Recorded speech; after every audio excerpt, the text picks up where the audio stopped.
Chapter 129. Asterisk thud. Thud, asterisk the two heads that fell from the sky caused the fierce battlefield below to fall silent. Then, the identities of the two heads were also recognized. It's the king. It's Sir Sith. The death of the king and the rebel leader caused panic to spread uncontrollably. Whether it was the Silvermoon Guard or the rebel army, they all began to think of one question: since their boss is dead, what are we fighting for? At this time, if there were people of suitable status and reputation from both sides to stand out, they could stop the soldiers from panicking. But unfortunately, even Prince William and the Duke of Lute were staring blankly at the two heads on the ground. They fell into endless panic and shock, and had no time to care about their subordinates who were gradually becoming restless.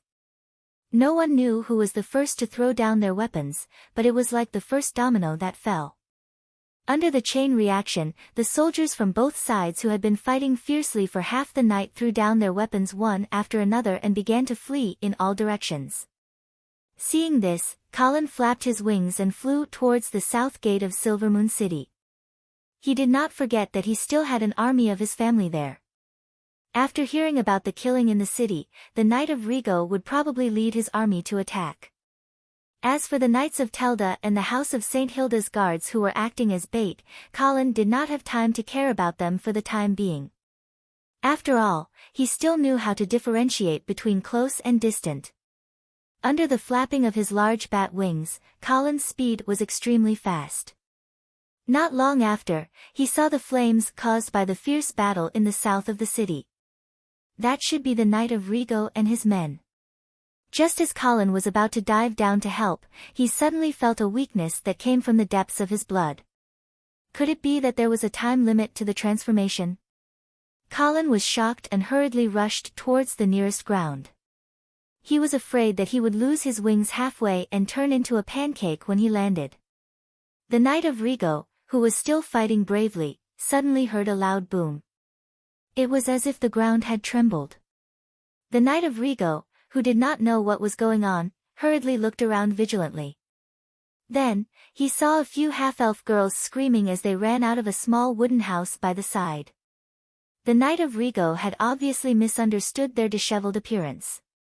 The Knight of Rigo, who had a strong sense of justice, immediately strode forward, ready to teach this scum who had taken advantage of the chaos in the city to harm innocent women.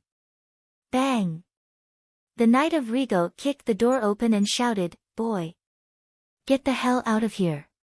His words were stuck in his throat before he could finish his sentence. This was because the Knight of Rigo recognized the shirtless man who was frantically wrapping a bedsheet around himself. It was Colin.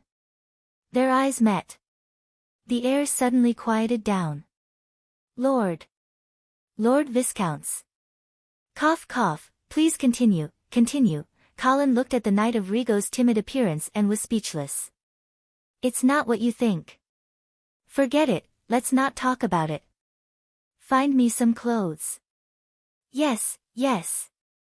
After Colin had finished dressing, the Knight of Rigo hesitated for a moment, but still felt that he had to make up for the misunderstanding from before. He touched his big bald head and smiled foolishly. My lord, it's actually the half-elf commoner's honor to be chosen by you as your lover. You don't have to climb the roof, just tell me and I'll help you. Shut up. Colin glared fiercely at the Knight of Rigo, feeling that he would not be able to explain this topic clearly.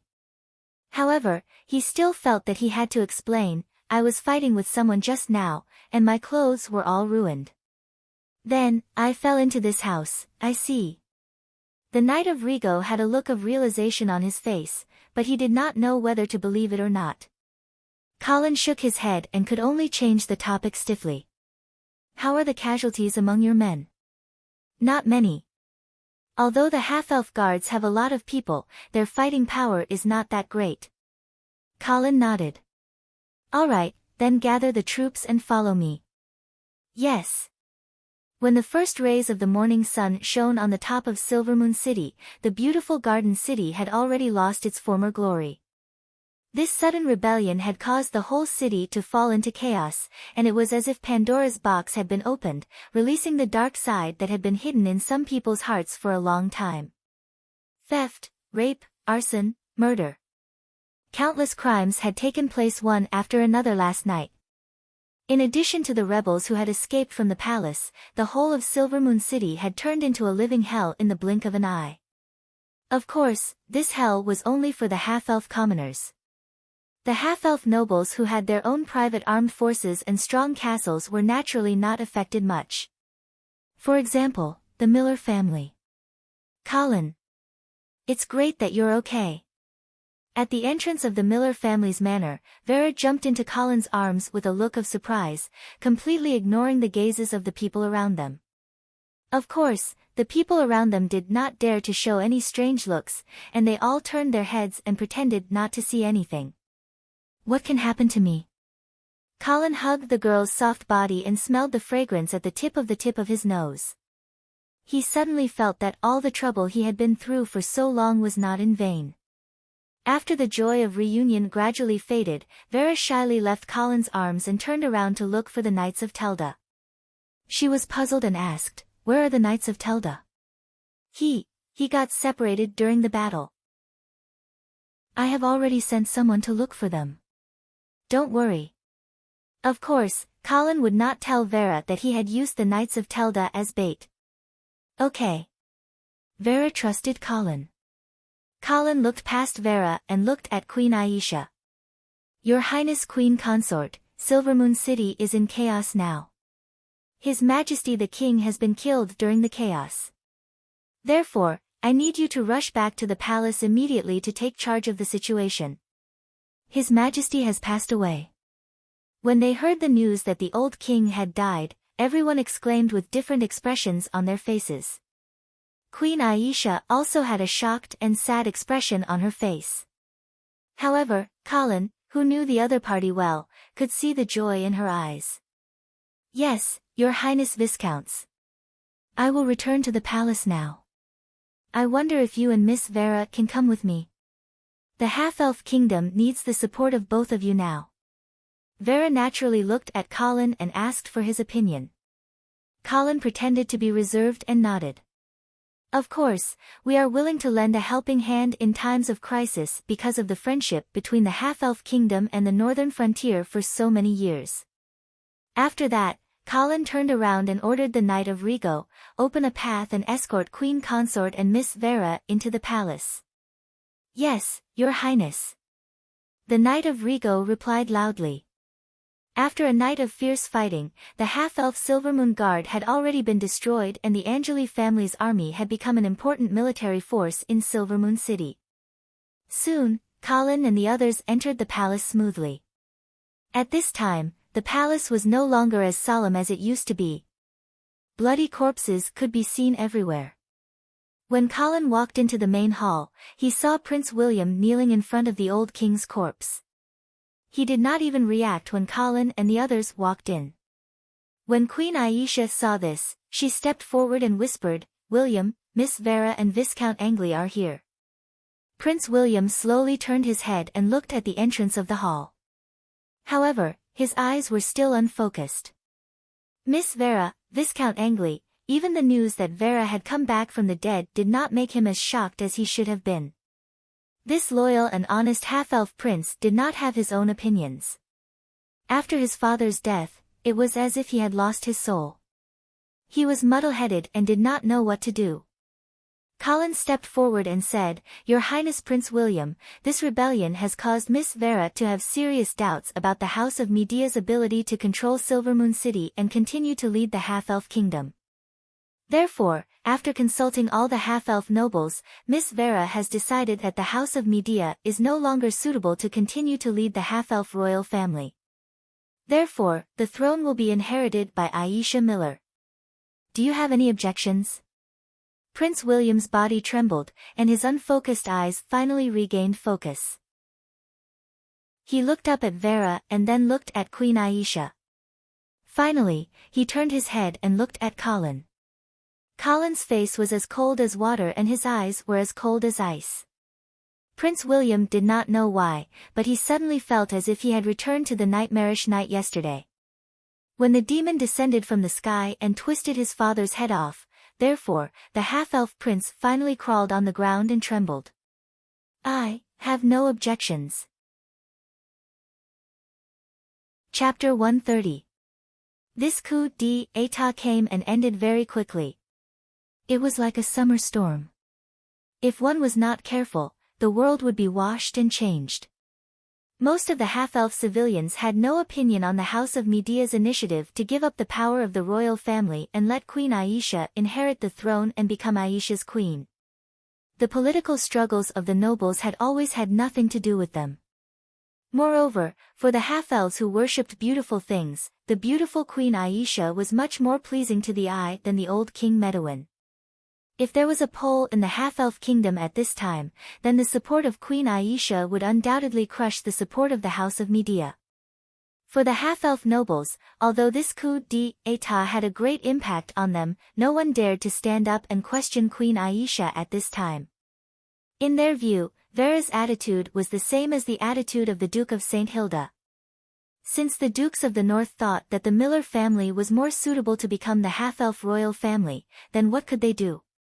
If the messenger of the Eastern region stood up and questioned, perhaps some political opportunists would want to follow behind and shout a few times. But now, the messenger of the Eastern region had disappeared, so the half-elf nobles naturally did not dare to say anything. However, although Aisha had inherited the half-elf throne, the coronation ceremony could not be carried out for a while. This was because only the royal family of the Empire of Light, the San Lorenzo family, was qualified to crown Queen Aisha. Queen Aisha had already sent a messenger to Imperial Dragon City. If there were no accidents, the San Lorenzo family would soon send a messenger to crown Queen Aisha. In the main hall of the palace, Colin sat casually on the throne as if he was the real king. Meanwhile, Queen Elsa was reporting to Colin respectfully, "That's right.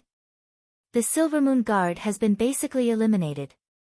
The officers of the House of Media have been demoted and transferred and replaced with people from the Miller family. However, the Silvermoon Guard suffered heavy losses this time. After regrouping, there were less than 20,000 men left. I plan to issue a conscription order after a while. Since the House of Media took the initiative to give up its position, it saved us a lot of trouble. Therefore, I intend to bestow the title of Duke to William Media. This way, I can appease the people and show my benevolence." However, the Lute family who participated in the rebellion did not deserve this mercy. They would be stripped of all their lands and titles, and the Duke of Lute would be sentenced to death by hanging. The Hyacinth Chamber of Commerce had been forced to close down, and the Savoy family members had been expelled from the half-elf kingdom. A few spotted butterflies were floating up and down around her body, but she was frowning. It seemed like she was deeply immersed in a melancholic mood and had no time to care about anything else. "What are you thinking about?" Colin walked over and reached out his hand to gently stroke Vera's eyebrows. It seemed as though he wanted to help her to ease her worries. Vera did not avoid Colin's intimate actions. She did not want Colin to worry about her. Therefore, she forced a smile and said, "Actually, it's nothing much. I was just thinking about something that someone said to me in this garden that night." "Who?" "It's the leader of the rebel army. His name is Sith. I heard that he is a descendant of the former half-elf royal Savoy family." "What did he say to you?" Colin already knew what Vera was worried about, but he still pretended not to know. After all, Vera did not know that Colin was also present that night. He said. Vera's beautiful brows furrowed again. "He said that he was ordered by father to assassinate me, then what do you think?" Colin asked slowly.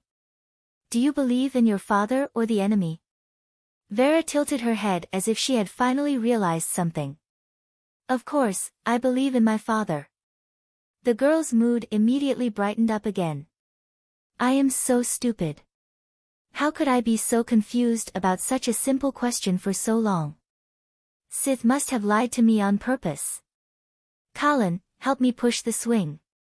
Colin smiled and helped Vera to push the swing. Looking at the girl's innocent smile, he suddenly dismissed the idea of telling her the truth. It was not only because he did not want these dirty things to tarnish the beauty in front of him. It was also because he suddenly realized that if he wanted to tell Vera everything, he would have to tell her about the complicated feud between the Duke of St. Hilda and Marquis Garcia. In this way, he would have to tell Vera the identity of her real father. However, this was forbidden by Marquis Garcia. Therefore, Colin planned to wait for Marquis Garcia to arrive at Silvermoon City before he could decide whether he wanted to confess everything to Vera. Ha! Colin, come and sit on the swing too. Okay. Of course, Colin wouldn't refuse such an invitation. With a leap, he nimbly squeezed onto the swing and sat side by side with Vera. The familiar fragrance rushed into his nose and went straight to the bottom of his heart. Chapter 131. The rustling autumn wind swept up the fallen leaves. There were very few people on the streets of Silvermoon City. After a tragic coup d'état, the half-elf capital was still under military control. The slave market in the west of the city was not as busy as before. The Hyacinth Merchant Guild had already been surrounded by fully armed half-elf guards, who were constantly moving out all sorts of things. In a dark alley 1,000 meters away from the Chamber of Commerce, Ross Savoy sneakily poked his head out and carefully observed the situation of his family's Chamber of Commerce. Obviously, the situation was not good. Ever since his brother Sith's head fell from the sky and landed in the palace, Ross knew that the Savoy family's operation had failed again. However, he did not despair too much because Queen Aisha did not kill the Savoy family. She only banished them. The half-elf nobles had a tradition of forgiving the losers. Moreover, not only did the Millet family not hate the Savoy family, they even had to thank them. If it weren't for the Millet family's coup d'état, the half-elf throne wouldn't have fallen into their hands. However, although the Savoy family was saved, their assets were all confiscated. Ross sighed and reluctantly looked at the Hyacinth Chamber of Commerce one last time before turning to leave. However, when he turned his head, he saw a man in a black robe standing quietly in the shadows behind him, coldly looking at him. Mr. Chong, why have you come to Silvermoon City? Mr. Chang's lips curled into a mocking sneer. What? Can't I come? Of course you can. However, as you can see, our family has just met with a disaster, so we can't entertain you. Mr. Chong ignored Ross's politeness and directly asked, do you know why you failed? Ross shook his head and respectfully asked, please enlighten me. Because you were too greedy. Mr. Chong's tone was cold, moreover, you did not follow my instructions. A trace of anger appeared on Ross's face, as if all the anger and fear that had accumulated over the past few days had suddenly exploded. Do as you say. Mr. Chong, you were not in Silvermoon City at that time. How would you know what we were facing? The development of the situation was beyond everyone's expectations. My brother and I could only adapt according to the situation. Improvise? Mr. Chong chuckled. This is the first time I've heard someone describe betrayal in this way. Betrayal? Roth seemed to have thrown caution to the wind and roared furiously, do you really think that the Savoy family is still a dog raised by your family? Wake up. It was no longer 300 years ago. You've become a stray dog and can only rely on the support of the trolls to survive. You expect us to be loyal. You can talk about loyalty to the Savoy family when you dare to come out into the open without that damned hood. In the face of Roth's harsh sarcasm, Mr. Roth didn't get angry. Instead, he sighed and said unhurriedly, yeah, it's been more than 300 years. The world has almost forgotten about my family. The once loyal servants have also begun to find other ways to survive, forgetting their past vows. After pausing for a moment, Mr. Chang suddenly laughed. However, I never expected your loyalty from the start. After the lesson at the northern frontier, I've already understood that vows are laughable. Loyalty is just a bubble under the sun. It looks dazzling, but it's actually fragile. Mr. Chang took a few steps forward, his smile growing brighter. But I think that the most laughable thing is still you people. You think that you're very smart. You don't want to be a chess piece, but you also want to be a chess player. But in fact, you can't even see the chess game clearly. You don't even know where the real chess eye is. Mr. Chang's words made Roth confused. He didn't understand what he meant. However, Mr. Chang didn't seem to expect him to understand. It was as if he was just saying it to himself. In your eyes, you only see Silvermoon City and the half-elf throne. Ha, but how can these unimportant things be qualified to become the real focus of this game? Roth more or less understood this time, but the feeling of being belittled made him even angrier. He couldn't help but mock again. Silvermoon City's situation has already been decided. What can you do? The situation has already been decided? Mr. Chang chuckled and shook his head. I haven't used my killer move yet. Moreover, didn't I tell you that Silvermoon City is just an unimportant corner of the chessboard? It can't decide the outcome of this game. Ha, then what's your killer move? Roth was getting more and more annoyed with Mr. Chang, who was pretending to be mysterious. My killer move. Mr. E was halfway through his sentence when his voice suddenly turned soft, and his words became unclear. Roth didn't hear it clearly. He took 2 steps forward curiously. Just as he was about to ask, he realized that he couldn't speak. He felt as if there was a piece of burning charcoal in his throat. It was so hot that he was about to spit fire. In the next second, he really did spit fire. Then, the fire quickly ignited his face, his head, his neck, and spread to his entire body. In the end, Roth struggled in pain and turned into a pile of ashes. You don't have the right to know my killer move. Mr. Chang laughed coldly. His gaze passed through the dark alleyway and looked in the direction of the northern frontier. Northern frontier, Fallen Eagle City.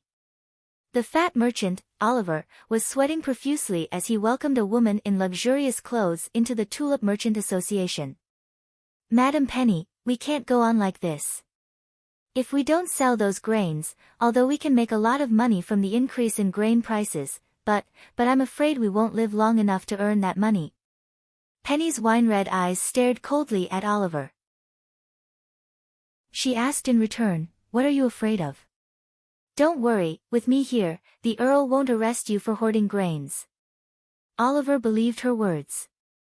After all, she was Earl Amon's most beloved lover.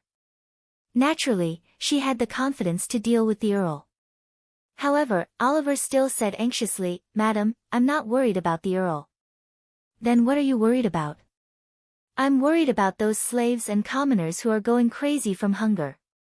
Did you know that during the invasion of the trolls this spring, a large number of fields missed the spring plowing? Now, famine has begun to spread in the northern frontier. If we don't sell our grain now, I'm afraid people will starve to death.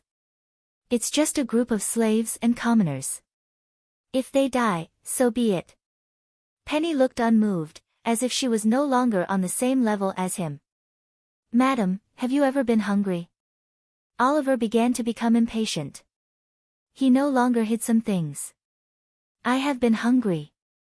Moreover, I know that feeling. It's worse than death. It can turn people into lunatics, into beasts, into terrifying creatures that devour everything.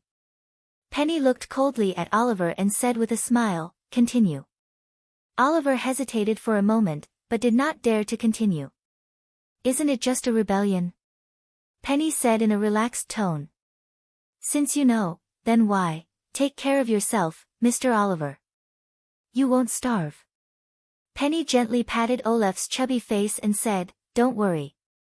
But if you do something you shouldn't do, then it's not necessarily the case. Chapter 132.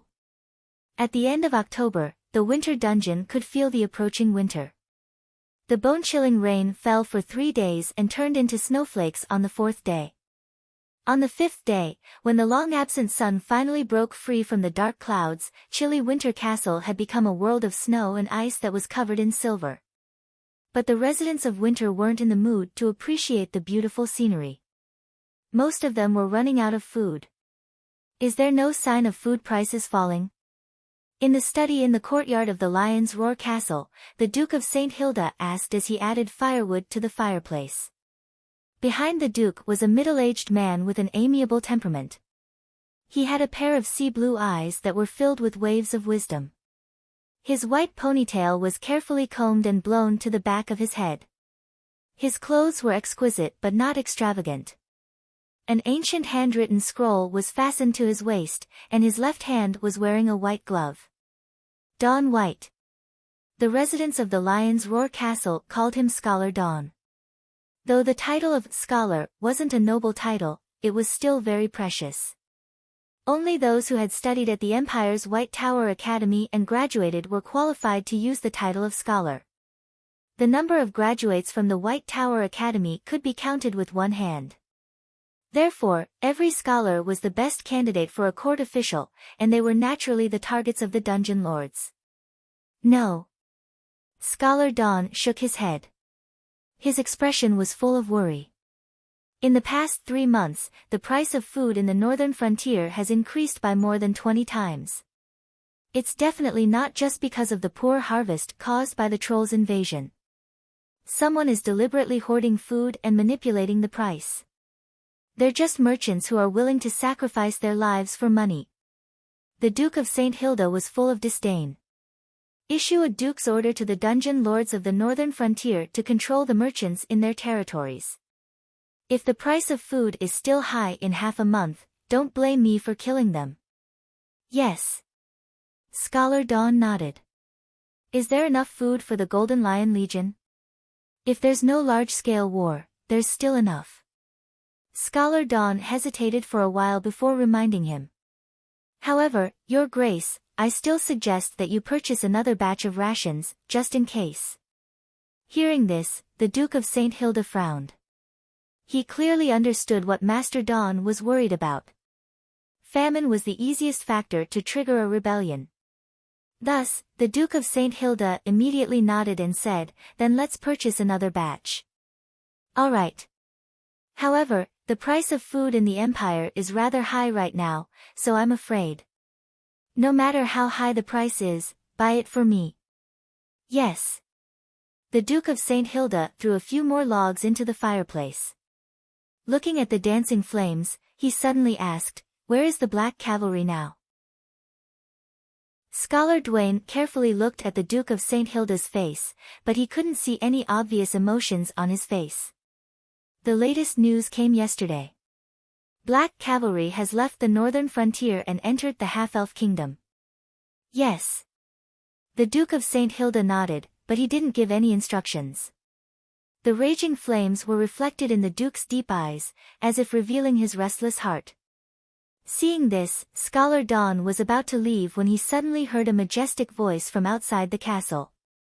Duke of St. Hilda, Otto Valkin, the northern prince of the Troll Empire, hereby challenges you to a duel in the name of revenge for His Majesty Murdoff. Boom. A blazing flame suddenly exploded in the fireplace.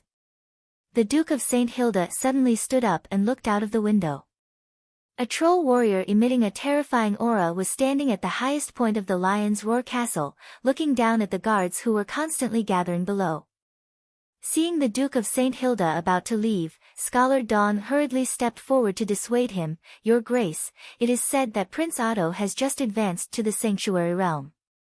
So what? The Duke of St. Hilda didn't have the slightest intention of backing down. Am I supposed to hide in the Lion's Roar Castle and let him strut around outside? After saying this, the Duke no longer cared about the stunned Scholar Don and strode out. The southwest border of the half-elf kingdom. The Black Cavalry was camping here. After Marquis Garcia finished drinking the meat soup, he casually wiped his mouth and asked Marquis Dawson, who was beside him, we should be passing through the Shadow Canyon in another 30 miles, right? Yes, Your Grace. Marquis Dawson's attitude was still as respectful as ever. Even though he had been conferred the title of Marquis and had pledged his loyalty to the Duke of St. Hilda, he still didn't dare to offend the Duke of St. Hilda. However, when Marquis Garcia gathered the Black Cavalry and marched into the half-elf kingdom, this former chief butler of the Black Cavalry also came to help without hesitation. "Send someone to investigate carefully," Marquis Garcia ordered. Marquis Dawson smiled and said in a slightly disapproving tone, "Your Grace, this is the half-elf kingdom. What danger can there be? It's always right to be cautious." "Okay, I'll arrange it." Seeing Marquis Garcia insist, Marquis Dawson promptly nodded in agreement. After the rest, the army set out once again. Marquis Garcia urged his horse forward in the Shadow Canyon, but there was a trace of worry between his brows. "Dawson, have you sent someone to investigate this canyon?" "Your Grace, please rest assured. I've already sent someone to investigate thoroughly. This place is very safe." Marquis Garcia nodded and continued forward. But the more he went forward, the more Marquis Garcia felt that something was wrong. That kind of feeling of trepidation shrouded him, as if something bad was about to happen. "Stop!" Finally, Marquis Garcia ordered. "Your Grace, what's wrong? We're only halfway there." Marquis Dawson hurriedly asked. "It's too quiet here."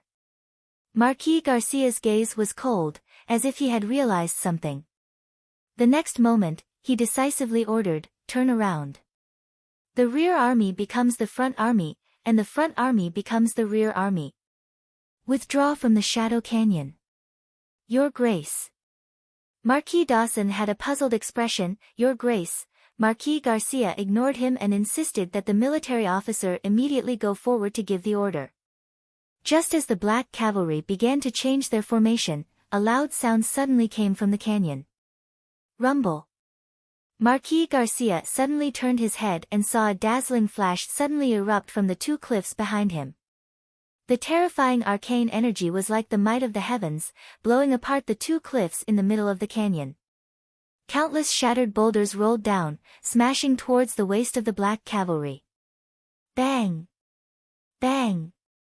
Miserable cries and hoarse neighs resounded through the canyon. Marquis Garcia's face instantly became incomparably pale. While he was in a daze, he suddenly felt a sharp pain coming from his waist.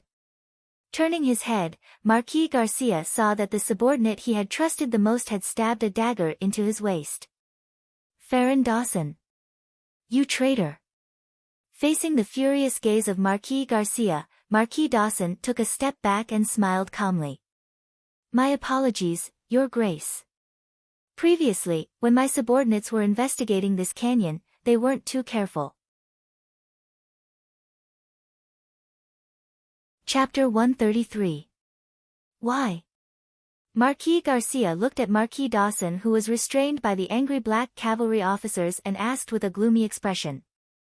Marquis Dawson smiled and calmly said, "I'm sorry, Lord Marquis. You have shown me great kindness and I don't want to betray you.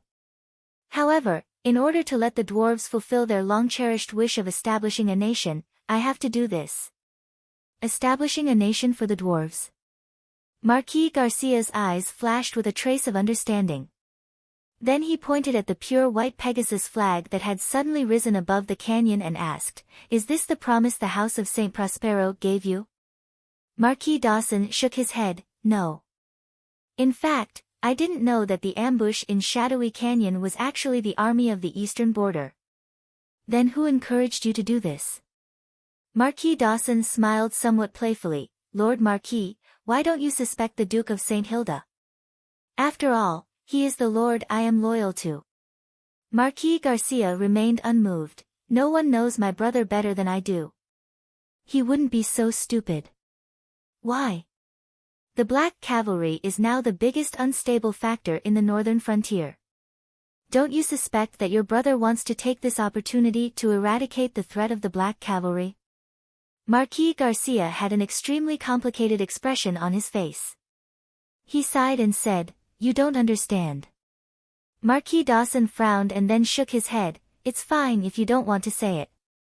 However, I can't reveal the name of the person who gave me the promise.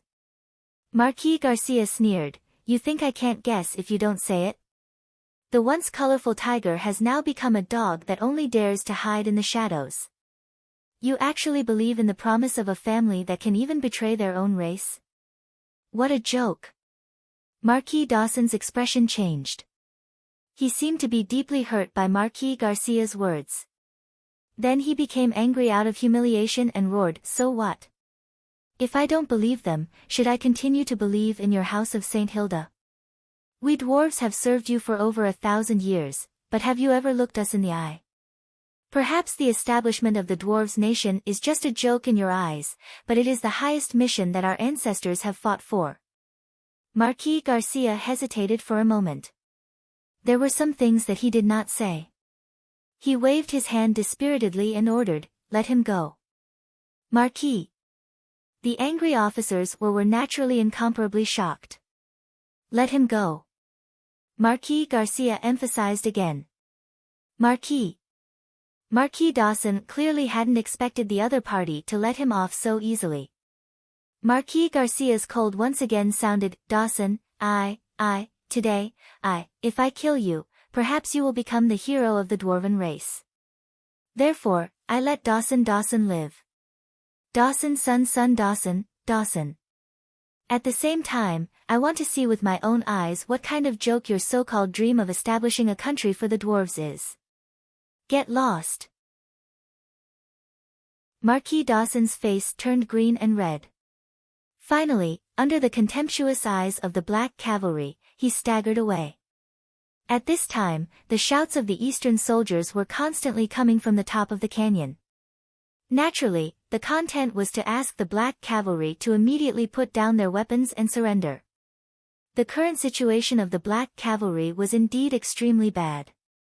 The narrow terrain of the Shadow Canyon made the cavalry squeeze together, making it impossible for them to organize a charge. Moreover, the falling boulders had cut the black cavalry's formation in half. Except for a small part of the troops that fell behind, most of the soldiers were blocked by the layers of boulders. If they were to move forward, there was no doubt that the Eastern Army had set up layers of obstacles in the front of the canyon, waiting for the black cavalry to rush through and break their heads. In the face of such a desperate situation, Marquis Garcia still remained calm. He then waved his hand to summon a high-ranking military officer and ordered in a low voice, Knight Roger, go back immediately, climb over the boulders blocking the way, gather the troops behind and lead them back the way they came, rush out of this canyon, Marquis. What about you? I can't go. Marquis Garcia pressed the wound on his waist. Although it had been simply bandaged, black blood was still oozing out. No. Marquis, I will escort you out. Marquis Garcia glared at Knight Roger and said in a firm tone, I will not abandon the black cavalry. But you must go. It doesn't matter if I die, but the black cavalry must leave behind a spark. Knight Roger still wanted to say something, but Marquis Garcia didn't give him a chance and roared in a low voice, shut up. Listen to me. After you withdraw with the rear army, don't get entangled with the Eastern Army, and don't go back to the northern frontier. Go north around the Shadow Mountain Range, and spend some time to reach Silvermoon City. When you get there, find Viscount Angley and ask him a question. Should the Lord of the Northern Frontier be surnamed St. Hilda? If he says yes, then you will be loyal to him. Otherwise, you will kill him, return to Coldwinter City, and be loyal to the Duke of St. Hilda. Do you understand? Yes. Knight Roger quickly nodded. He seemed to want to say something else, but he was stopped by Marquis Garcia's fierce gaze. Hurry up and go. Knight Roger had no choice but to kneel on one knee and solemnly bow to Marquis Garcia before leaving with red eyes. Marquis Garcia waited until Knight Roger was far away before gathering his officers and asked, Is there anyone who wants to surrender? We will never surrender. Everyone shouted without hesitation. Good. A smile appeared on Marquis Garcia's face. There are only black cavalry who die in battle, there are no black cavalry who surrender. Pass down my order, dismount, advance, and kill. Woo! In the harsh sound of the bugle, the battle suddenly broke out. As the most elite army of the northern frontier, and even the entire Radiant Empire, the Black Cavalry did not lack the courage to fight with their lives on the line. Even if at this time they had lost their biggest advantage, but the fighting spirit that broke out in the desperate situation was still impressive. Under the leadership of a group of officers, the Black Cavalry soldiers all abandoned their horses and rushed to the mouth of the valley on foot. They climbed over the layers of obstacles set up by the Eastern Army, shouted the name of the Radiant Lord, and launched an attack on the enemy. Release the arrows. The arrows suddenly became the main character in the air, like a dark cloud shuttling back and forth. However, such a rain of arrows could not scare off the Black Cavalry. They were like locusts rushing out of the narrow mouth of the valley, rushing to the Eastern Army's position. Blood flowed freely, and corpses were scattered all over the ground. The battle at the mouth of the valley became extremely tragic from the beginning. The corpses of the Black Cavalry soldiers quickly piled up at the mouth of the valley, forming a terrifying hill. The strong smell of blood drifted in the air, suffocating people. The Eastern Army, who originally thought that victory was in their hands, began to feel a chill in their hearts and shivered. It was as if those who rushed over without fear of death were not human, but a group of crazy beasts. Chapter 134. Silvermoon City, Half-Elven Palace. In a dark and gloomy basement, Colin was biting the neck of a half-elf, sucking on it continuously. This half-elf was a ranger from the Lute family, sentenced to death by hanging because of his participation in the coup d'état. However, on the day of the execution, he was secretly swapped. The one who was hanged was another prisoner with a similar figure and appearance. As for him, he was brought to the basement of the palace and became Colin's test subject. Colin wanted to know, other than the human race's divine profession, knights, could other races' divine professions be turned into blood descendants as well? However, even after Colin bit the ranger from the Lute family for a long time, the embrace ceremony he was looking forward to did not happen. It seemed that the elf race's divine profession, rangers, could not be turned into blood descendants. Sighing, Colin pulled out his canine teeth. Not long after, the ranger from the Lute family stood up again, his eyes dull. Just like Cynthia, he had also become Colin's blood slave. A level 3 ranger blood slave. Not bad. Colin stroked his chin, comforting himself. Taking out a monkey mask and putting it on the ranger, Colin smiled and said, "Yes, from now on, your code name will be Monkey." The monkey ranger's eyes flashed, as if he understood what Colin meant. Letting the monkey ranger continue to accompany the fox knight, Cynthia in the basement, Colin walked up the stairs.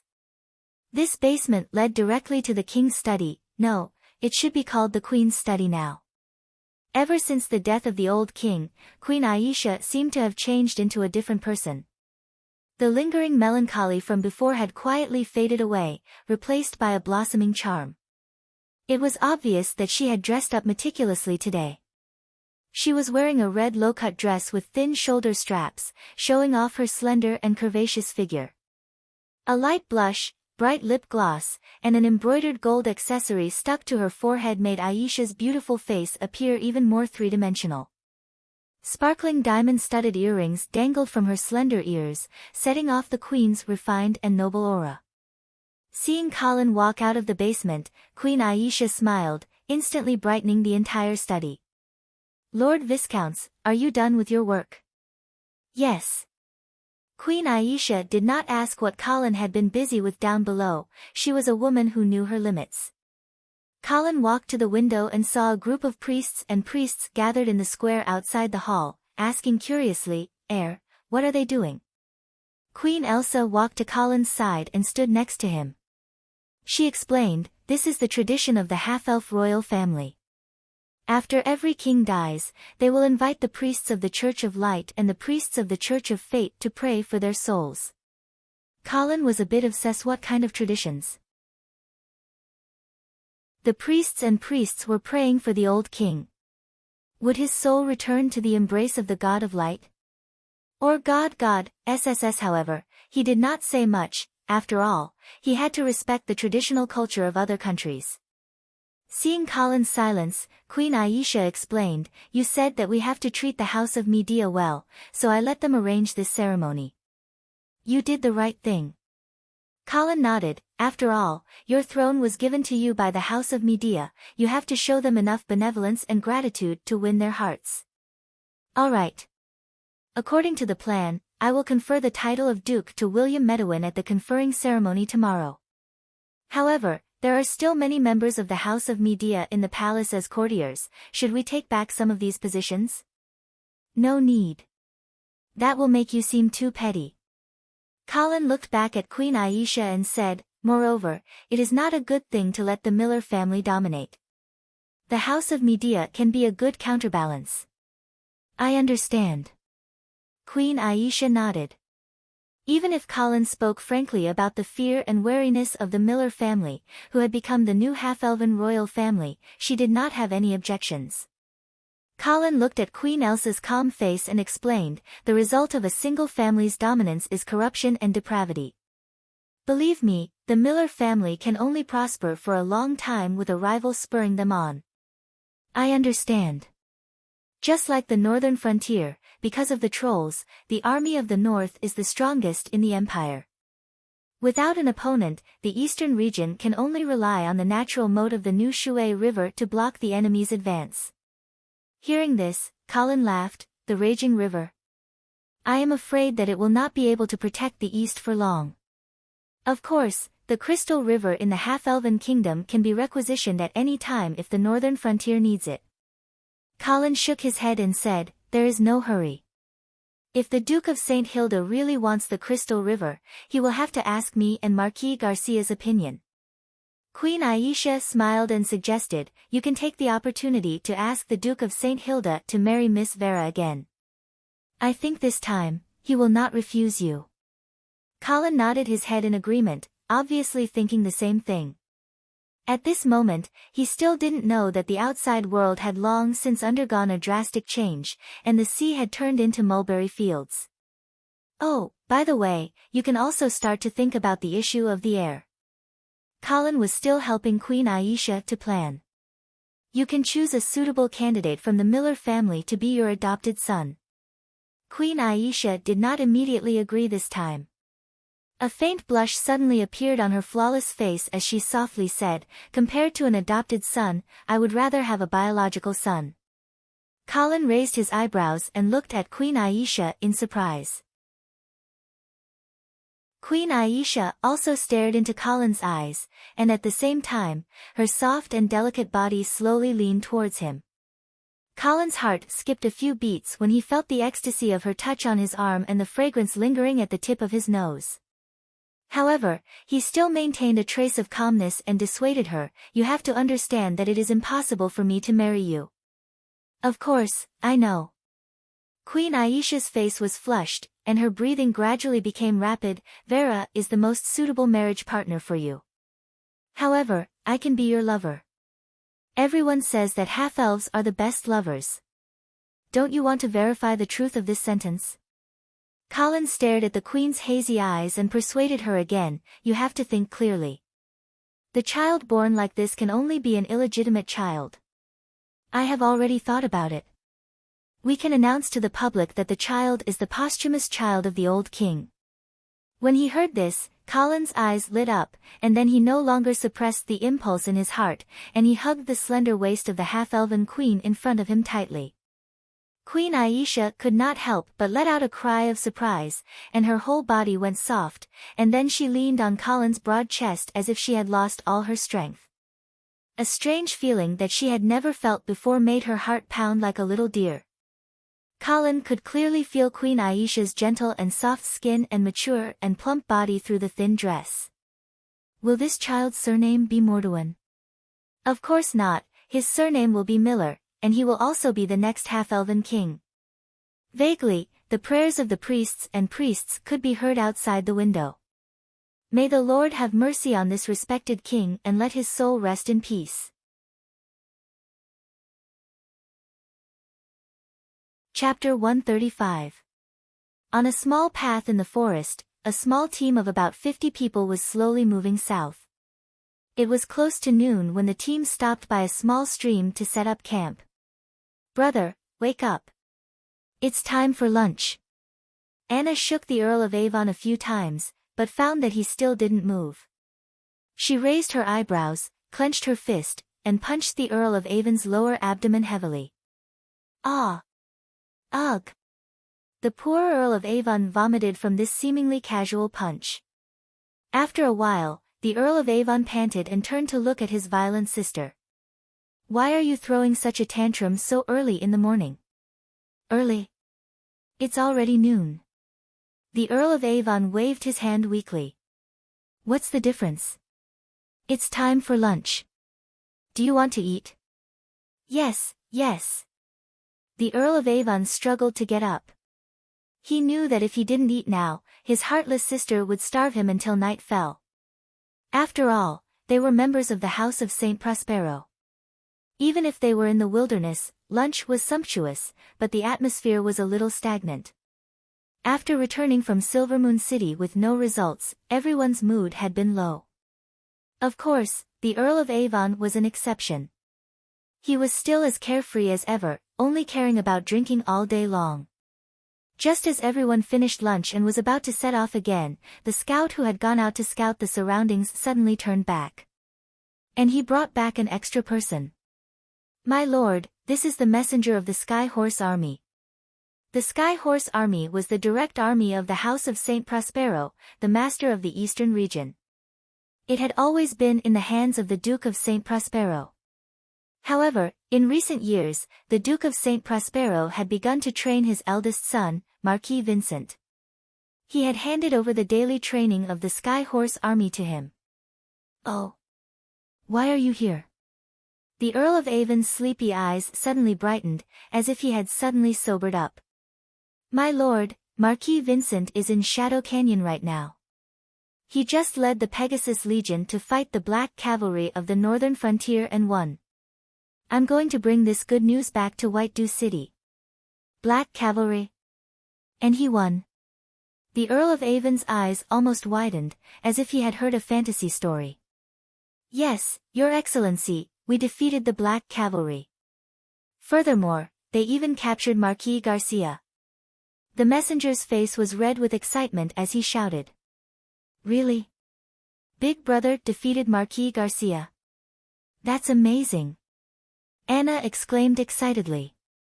However, the Earl of Avon frowned instead. Although he and his big brother were not on good terms, it was not to the point of jealousy at this time. He was only keenly aware that something was wrong. The Earl of Avon was very clear about how capable his big brother was. He could actually defeat Marquis Garcia, who had outstanding military achievements. Why did this sound like a huge lie? Where is the Pegasus Legion stationed now? In Shadow Canyon. Let's go and take a look. The sky above Shadow Canyon was still shrouded in thick smoke. The stone walls on both sides of the canyon were also scorched. Crows and vultures flew in flocks above the canyon and fell into the canyon, fighting with the wild beasts in the mountains for the corpses that littered the ground. At a glance, the scene was exceptionally terrifying. When the Earl of Avon and the rest arrived, the smell of blood almost suffocated them. It was only now that the Earl of Avon finally believed that his big brother might have really defeated the Black Cavalry. "Evan, Anna, you're here. It's been a long journey." As soon as they met, Marquis Vincent greeted his younger brother and sister with a glowing face. As the first successor of the St. Pros clan, he was now in high and vigorous spirits. After defeating Marquis Garcia's Black Cavalry, Marquis Vincent felt that he had become one of the top generals of the empire. "Big brother, congratulations. Father will be proud of you when he knows." Anna sincerely congratulated her brother. However, the Earl of Avon was different. He first gave a perfunctory congratulation, then immediately raised his doubts. "Big brother, how did you lure Marquis Garcia into Shadow Canyon?" "You don't have to worry about that. Anyway, the Black Cavalry was almost completely annihilated in this battle. Even Marquis Garcia was captured by me. What else do you have to say about such a battle record? The Earl of Avon obviously had something to say. He growled angrily, to be able to lure Marquis Garcia into such a dangerous place, it's obvious that there's a problem within the Black Cavalry. Even if you don't say this, I can guess it. However, since you already had such a plan, why didn't you tell me in advance? I could have cooperated with you in Silvermoon City to perfect this plan even better. I could have even used this opportunity to, enough. Marquis Vincent forcefully interrupted his brother. You've accomplished nothing in Silvermoon City, and you're blaming me? Haven't you always boasted of your unparalleled wisdom? Why do you still need my help? The Earl of Avon sighed inwardly. He understood that the reason his brother didn't tell him about the plan was that he was afraid of him and didn't want him to share the credit. However, this fear not only chilled the Earl of Avon's heart, but it also made him angry. In the face of the threat of an external enemy, the House of Saint Prospero actually couldn't work together. Instead, they were plotting against each other. Taking a deep breath, the Earl of Avon forcefully suppressed his anger. His tone gradually became cold. Then, my good brother, may I ask how many troops you've brought with you this time? 200,000 troops. What about now? How many are left? Marquis Vincent was slightly stunned, but then he pretended to be tough and said, about 100,000. How many are there exactly? The Earl of Avon continued to ask. Along the way, he'd already seen the wounded soldiers in the camp, and the atmosphere was depressing. This didn't look like an army that had just won a great victory. Marquis Vincent's gaze was somewhat evasive. The specific casualty count hasn't been completed yet. Why are you asking about this? How can there be no casualties in a war? Especially the annihilation of a strong army like the Black Cavalry on the northern frontier. How can there not be a certain price to pay? This time, the Earl of Avon was sure, his brother only won a Pyrrhic victory even though he had the advantage of time and place. What do you mean the statistics haven't been completed yet? It was estimated that more than half of the 200,000 troops were lost. With such a loss ratio, the Earl of Avon didn't know whether to lament the collapse of the Eastern Frontier Army or be shocked by the terrible destructive power of the Black Cavalry in the face of despair. But no matter what, he was sure of one thing, his brother was used as a knife.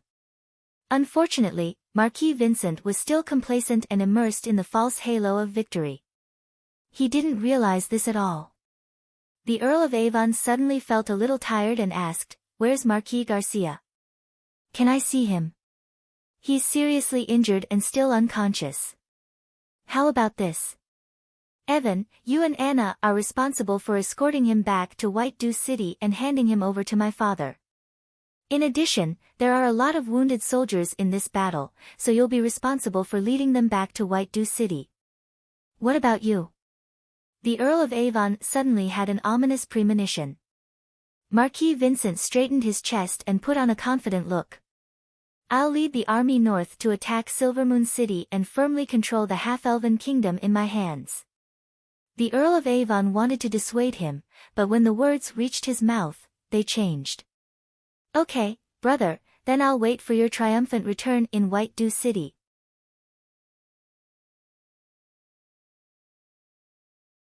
Chapter 136. Sir Cusius, I didn't expect you to be a part of this ambush. The Earl of Avon sent off his brother and the army heading north, then turned to a middle-aged man in a white mage robe and smiled. Cusius didn't seem to want to talk about this topic, so he simply replied, "I just happened to be there." Of course, this kind of words couldn't fool the Earl of Avon, but he didn't pursue the matter.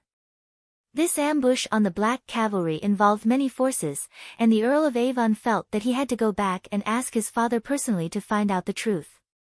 However, looking at the group of injured soldiers gathered around him, the Earl of Avon couldn't help but frown.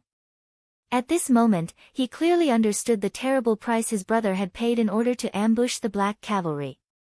Out of the 200,000 men in the Pegasus Legion, 30,000 had died, 50,000 were injured, and 20,000 had deserted under the Black Cavalry's crazy counterattack.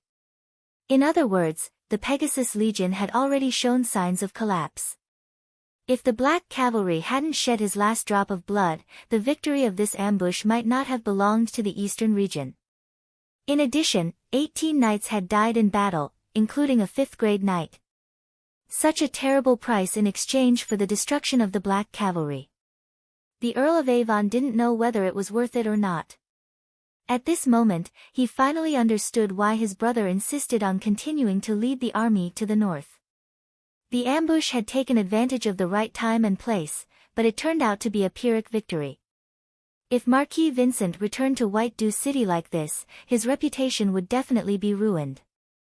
The Duke of St. Prospero wouldn't easily let go of his son who had caused more than half of the Pegasus Legion. The Earl of Avon suddenly felt that Marquis Vincent's trip to Silvery Moon City this time might not be smooth sailing. With a sigh, he didn't want to worry about his brother anymore, so he turned to the messenger and said, "Let's go." "Yes." Half-Elven Palace. After the conferring ceremony, the banquet officially began. Colin casually dealt with the half-elf nobles who were trying to suck up to him. Then, he sent them away and went up the spiral staircase to the second floor. The cold night wind blew into the empty palace, making the silence here a sharp contrast to the bustling downstairs. Colin took a few steps forward and saw the beautiful figure leaning on the balcony. Tonight, Vera was wearing a pink rose crocheted dress. The length of the dress was about 10 centimeters above her knees and it accentuated her long and slender legs. "This is the first time that I have seen you wearing stockings," Colin said as he stood behind Vera. Vera turned around and smiled at Colin before she said, "This is a gift from Queen Aisha." Because there was no such chemical material as nylon, the stockings in this world were generally made of silk and cotton. The silk stockings produced by the half-elf kingdom had always been very popular among the noble women. "Well, it suits you very well," Colin nodded as he looked at the stockings. Vera could not stand Colin's burning gaze and she shyly stretched out her hand and pulled down the hem of her dress. However, it was obviously a little futile. Colin's heart beat faster when he saw the young girl's shy posture. Colin took a few steps forward and stood side by side with Vera. He looked at the stars in the night sky and asked with a smile, "Why are you here alone? Is the banquet very boring?" "Yes, it is a little boring," Vera nodded with a melancholy expression on her face. Colin seemed to understand something and asked, "Are you homesick?" Vera turned around and looked at the man beside her. Colin's warm gaze made her gradually feel relieved and she smiled before she said, "Yes, a little. Don't worry. Marquis Garcia has already led the Black Cavalry to pick us up. You will be able to go back very soon." "Okay." Vera nodded obediently. However, Colin's next sentence almost made the young girl's heart jump out of her throat. "After we go back, I will ask the Duke to marry you." Vera didn't say anything and didn't dare to look at Colin. However, her fair face was flushed red in an instant, making her look extremely beautiful. I heard that, the person who killed the previous king that night was called the Winged Knight by everyone." Vera blushed and changed the topic stiffly. Colin was amused and he also felt that it was very interesting. "Is that so? Winged Knight? It sounds very powerful. Then, do you know why the Knight Guild has the bat wings?" Vera was relieved when she saw that Colin did not continue the previous topic. However, she also felt a little lost. Maybe he is also a druid. Colin decisively told her the reason that the Earl of Avon had helped him to think of. Druid? But isn't this profession extinct a long time ago? Who knows? Maybe it is not completely extinct yet. Vera nodded thoughtfully, then, this Winged Knight must be a half-elf. After all, druids need the blood of elves to practice. That should be the case. Colin suddenly felt that he could ask Queen Aisha to arrange someone to deliberately lead this topic. In this way, everyone would be looking for the Winged Knight among the half-elves and they would not look at Colin suspiciously. He could also use the identity of the Winged Knight to do some things that were not convenient for him to do.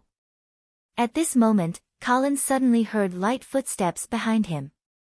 When he turned around, he saw Queen Elsa standing there in a splendid dress. "Viscount Angley, Miss Vera, am I disturbing the two of you?" "Of course not." "That's good. I came up to inform the two of you that the Black Cavalry is about to arrive at Silvermoon City."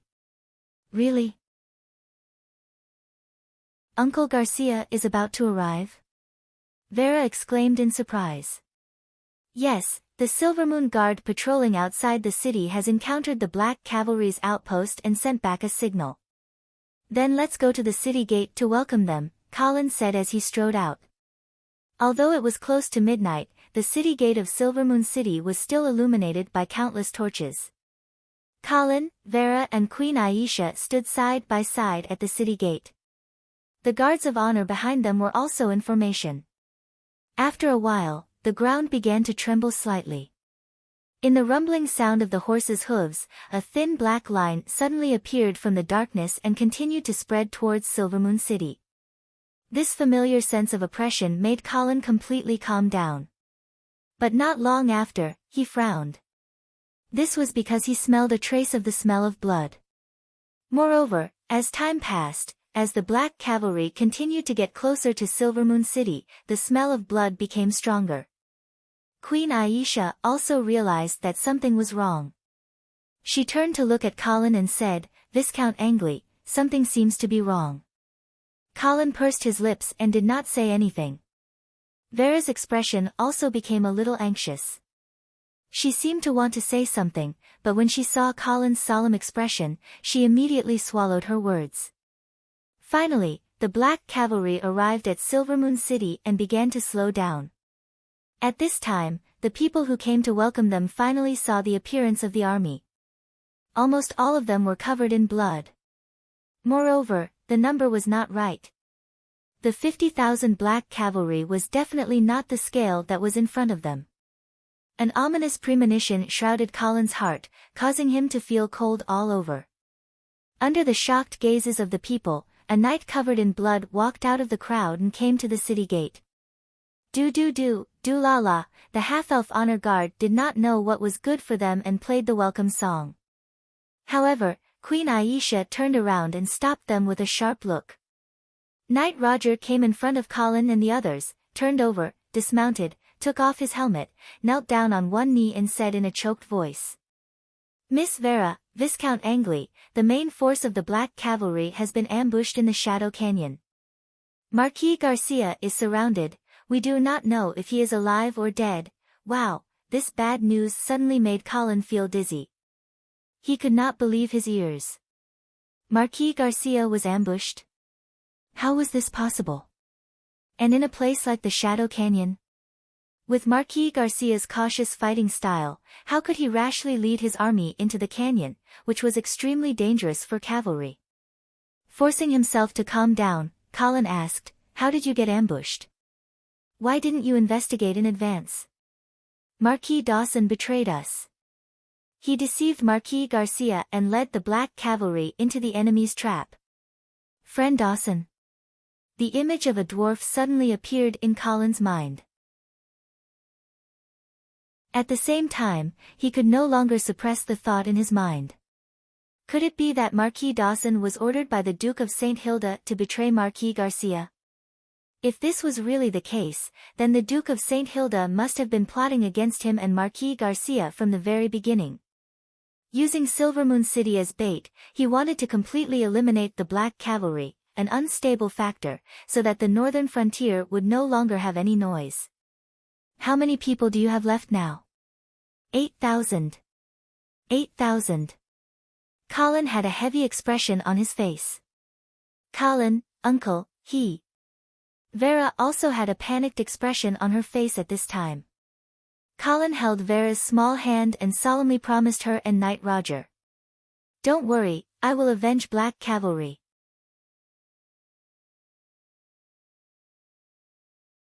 Chapter 137. When the first ray of light shone on Silvermoon City in the early morning, Colin was still wide awake. After listening to Knight Roger's detailed description of the Black Cavalry's situation, Colin was not in the mood to sleep at all. Vera, who was worried about her uncle's safety, finally fell asleep after crying for a while. Colin gently covered Vera with a blanket and then motioned for Knight Roger to follow him out. When the two of them came to the corridor outside the hall, a half-elf maid carefully approached them and asked, "Lord Viscounts, Lord Knight, would you like to have breakfast?" Colin did not have much of an appetite at the moment, but looking at Knight Roger's appearance, it seemed that he had not had a good meal for a long time. So, he nodded and said, "Send 2 sets over." Soon, the maid came over with 2 plates. "Just put them on the ground." Colin did not want to disturb Vera's sleep, so he sat down on the stairs in the corridor. Knight Roger obviously did not care about these things at this time, so he also sat down next to Colin. When the maid saw this, she had no choice but to put the plates on the stairs and then quickly left. After stuffing some food into his mouth, Colin asked again, "So, Marquis Dawson did not say who planned the ambush?" "No. But Marquis Garcia said that it was not the Duke of St. Hilda's plan?" "Yes." Colin was suddenly confused again. Originally, he was convinced that this was the Duke of St. Hilda's plot from the beginning to the end, but he did not expect that Marquis Garcia would deny this possibility. So, why did Marquis Garcia think that his brother would not plot against him? The black cavalry in his hands had long been the biggest unstable factor in the northern frontier. Colin had previously wondered why the Duke of St. Hilda would plot against the half-elf kingdom and even the eastern region when the internal threat had not been eliminated. If the half-elf kingdom was just a bait and the real target was the black cavalry, then everything would make sense. But why did Marquis Garcia believe that his brother wasn't the mastermind behind the ambush? If it wasn't the Duke of St. Hilda, then who instigated Marquis Dawson's rebellion? As if noticing Colin's confusion, Roger asked, "Sir Viscounts, do you suspect that the Duke of St. Hilda is behind this ambush?" Colin was silent for a moment before he shook his head. "Now that I think about it, it seems unlikely that this ambush was planned by the Duke of St. Hilda." "Why?" "I don't doubt that the Duke of St. Hilda can make Marquis Dawson betray Marquis Garcia. But how did he convince the Eastern Army to cooperate with him in setting up an ambush in the Shadow Canyon? You must know that the Northern Frontier's plot against the half-elf kingdom has obviously touched the Eastern Army's sensitive nerves. The House of St. Prospero has probably been secretly guarding against the Duke of St. Hilda, so why would they cooperate with his plan to eliminate the Black Cavalry? Aren't they worried that the Shadow Canyon is actually a trap set up by the Duke of St. Hilda and his brother? After listening to Colin's analysis, Roger nodded in agreement.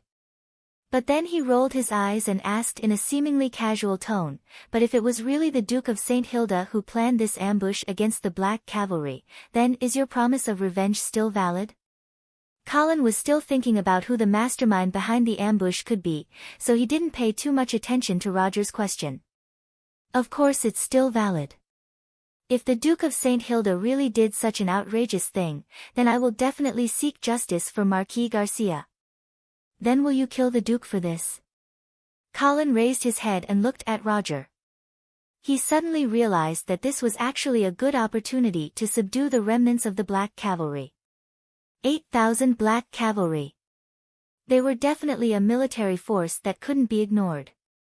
Therefore, he answered straightforwardly, "If Marquis Garcia dies in this ambush, then I will definitely find a way to make the mastermind pay with his life, even if that person is the Duke of St. Hilda."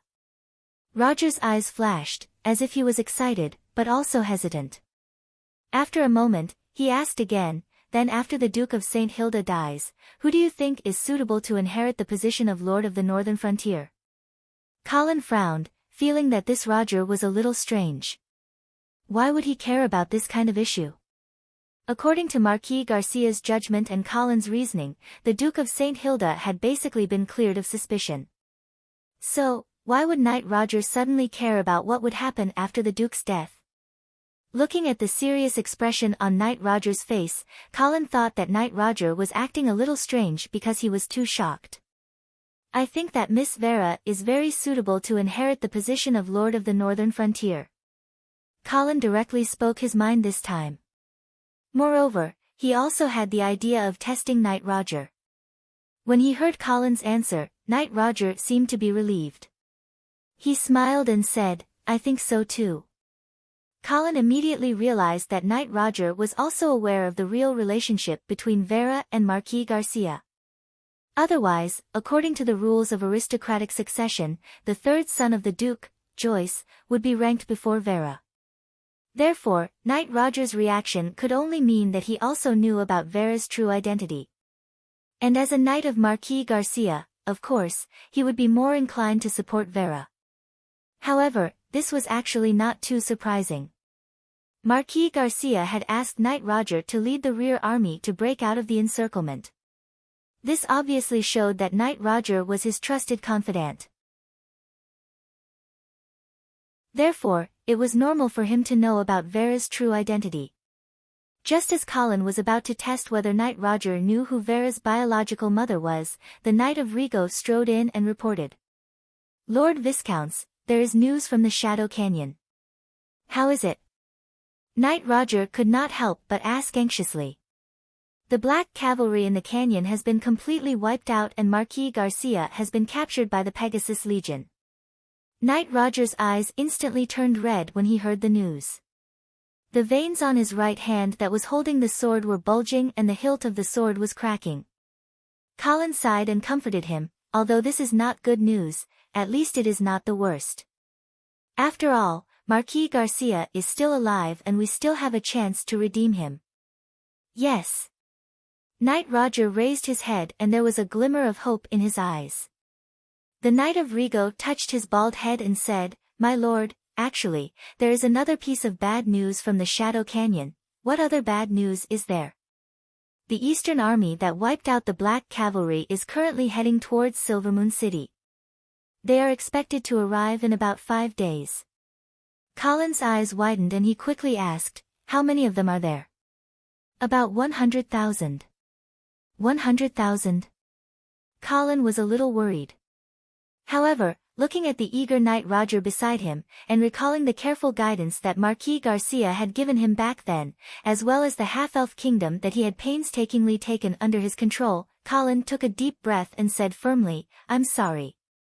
"What are you afraid of?" "Then let's fight." They actually dared to come to Silvermoon City. Isn't this an opportunity for revenge delivered to our doorstep? Good. Knight Roger responded loudly and without hesitation, he knelt on one knee and presented his sword to Colin with both hands. "Respected Viscount Angley, I am willing to pledge my loyalty to you. As long as you are willing to avenge Marquis Garcia, the 8,000 Black Cavalry will be at your disposal." Colin's eyes lit up and he immediately took Knight Roger's sword and nodded on his shoulder. "I, Colin Angelo, accept your loyalty."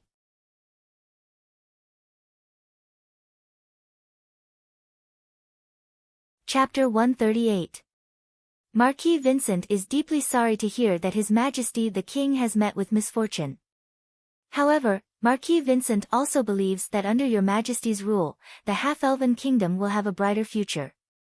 Therefore, Marquis Vincent specially ordered me to bring a congratulatory gift to your Majesty as a sign of respect.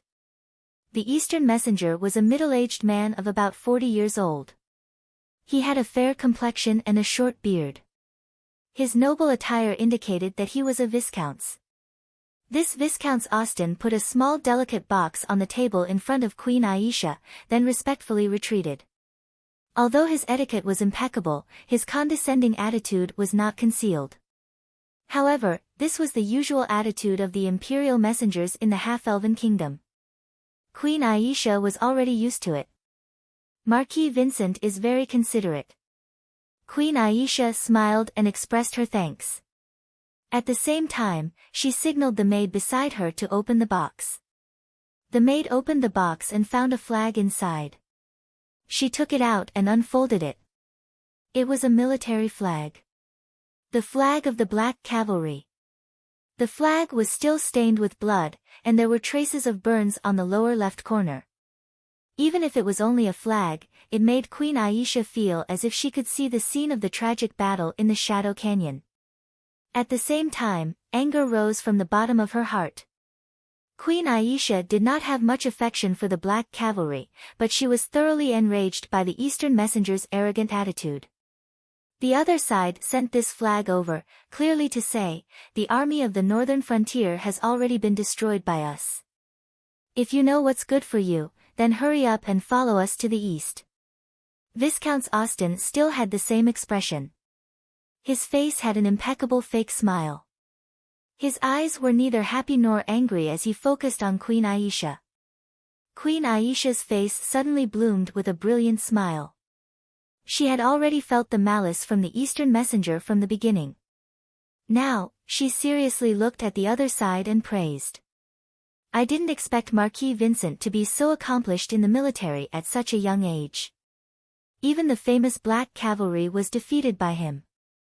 Truly a young hero. Viscount Austen smiled reservedly. Your Majesty is too kind. The Marquis Vincent was worried that the black cavalry would pose a threat to Silvermoon City, so he sent troops to ambush them. I didn't expect him to win so easily. It seems that the so-called invincible black cavalry is only in name. The smile on Queen Elsa's face became even more radiant, as if it had some kind of breathtaking charm. Viscount Austen hurriedly lowered his head, not daring to look any longer.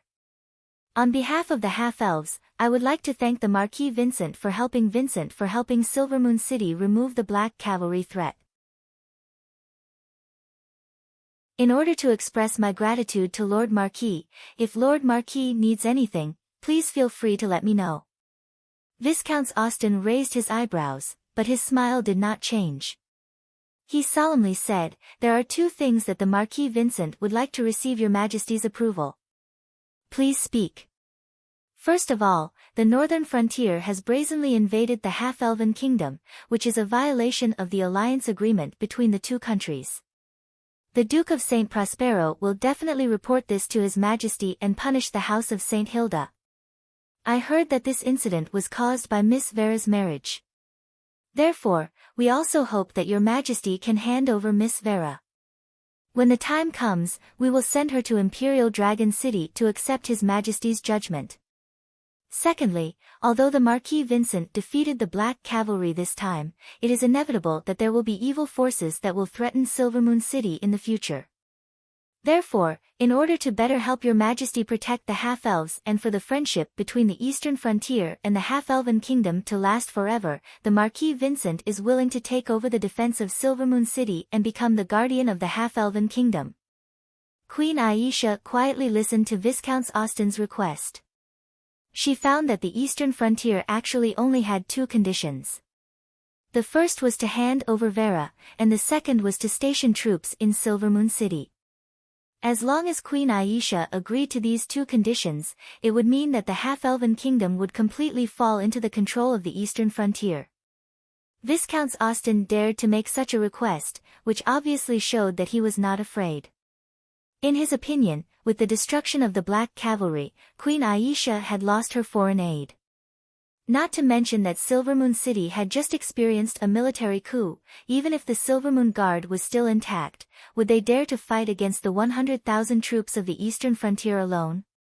Queen Aisha did not dare to resist, but she said with some embarrassment, "Your Excellency Viscounts, you may not know this, but Miss Vera was once assassinated in the palace. Although she tried her best to save her life, she is still seriously injured and I am afraid that she will not be able to travel far." So that's how it is. Viscount Austen smiled, not knowing if he had seen through the Queen's excuse. Please rest assured. This time, when Marquis Vincent went on the expedition, he also invited a bishop to accompany the army. When he comes to Silvermoon City, he will definitely give Miss Vera the best treatment. Then I am relieved. Queen Aisha smiled. So, do you have any other opinions about the Marquis's request? Viscount Austen continued to ask. Obviously, he was forcing Queen Aisha to express her attitude. Queen Aisha was angry in her heart, but she still smiled on the surface. I have no other opinions. Marquis Vincent is thinking for the half-elf kingdom, and I am very grateful. When Viscount Austen heard this, the fake smile on his face finally showed a trace of sincerity. Your Majesty, you have made the right choice for the half-elf kingdom. The other party's arrogant attitude made Queen Aisha completely lose interest in talking, so she got up and smiled. Your Excellency Viscounts must be tired from the long journey. You should rest first. I will set up a banquet for you in the evening. Thank you, Your Majesty. After Viscount Austen left, Queen Aisha dismissed the attendants in the hall. Then, Colin came out from behind the curtain. Have the people from the eastern region always been so arrogant? He sat down on the throne unceremoniously and sneered. Queen Aisha smiled charmingly and sat directly on Colin's lap. A pair of jade arms wrapped around Colin's neck, and said in a half-coquettish and half-venting tone, "It can't be helped, a small kingdom like the half-elves can only bow and scrape in front of the Empire's emissary." Colin held Queen Aisha's plump body in his arms and took a deep breath. The fragrance in his nose calmed his irritable heart a little. Don't be afraid, that Vincent is just a villain who plays tricks, see how I deal with him. Okay. Queen Aisha put her face in Colin's arms, as if listening to his heartbeat. Colin stroked the Queen's smooth back and suddenly said, "By the way, the emissary from the eastern region didn't mention the Black Cavalry's remnant army, so they shouldn't know that the 8,000 Black Cavalry have already retreated to Silvermoon City." Yes, they shouldn't know yet. However, the Black Cavalry's movement in the city was so big that the half-elf nobles basically all know. This news can't be hidden from the eastern region for long. That's right. However, how to leak this news to Viscount Austen? We can do something about it. You have a good idea again. Yes, but that's not the main point now. Then what is the main point now? Queen Aisha's question had just left her mouth when she found that her mouth was blocked. The half-elf throne that bore the burden of thousands of years of power struggle was now ushering in a more primitive and fierce battle.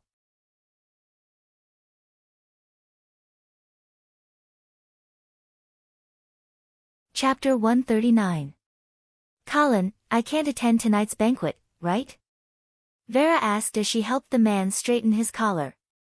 At this time, Colin had already changed into a standard black aristocratic tuxedo. He hugged Vera and kissed her soft red lips gently.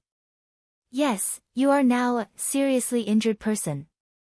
Of course, you can't attend the banquet. Okay. Vera pursed her lips and seemed a little wronged, but then she wondered, but I have appeared in front of the half-elven nobles many times before. They must know that I am not seriously injured, right? Fool, sometimes lying is not to make the other party believe it. Then what else could it be? It is to give each other a tacit understanding. Vera's doubts did not reduce.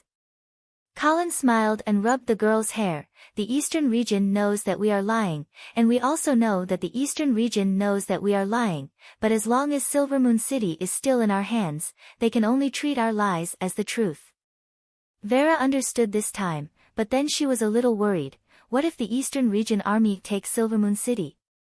In that case, no matter what lies they say, it will become the truth. Colin said lightly, and then his tone became firm again, but as long as I am here, they will not be able to take Silvermoon City. Well, I believe in you. As night fell, the half-elven palace became lively again. Although they had just experienced a tragic military coup, the half-elven nobles' enthusiasm for the banquet did not diminish at all. Tonight, Queen Aisha was wearing a purple rose-patterned evening dress, revealing her smooth white back. She was very tall, and with a pair of silver high heels on her feet, she looked like a proud white swan. All the men present felt ashamed and did not dare to stand beside her. Queen Aisha, who looked gorgeous after carefully dressing up, raised her glass first and said loudly, "Everyone, please allow me to introduce a distinguished guest from the eastern region of the Empire of Light, Viscount Austen." Warm applause immediately sounded. Viscount Austen looked around and bowed gracefully and calmly in return.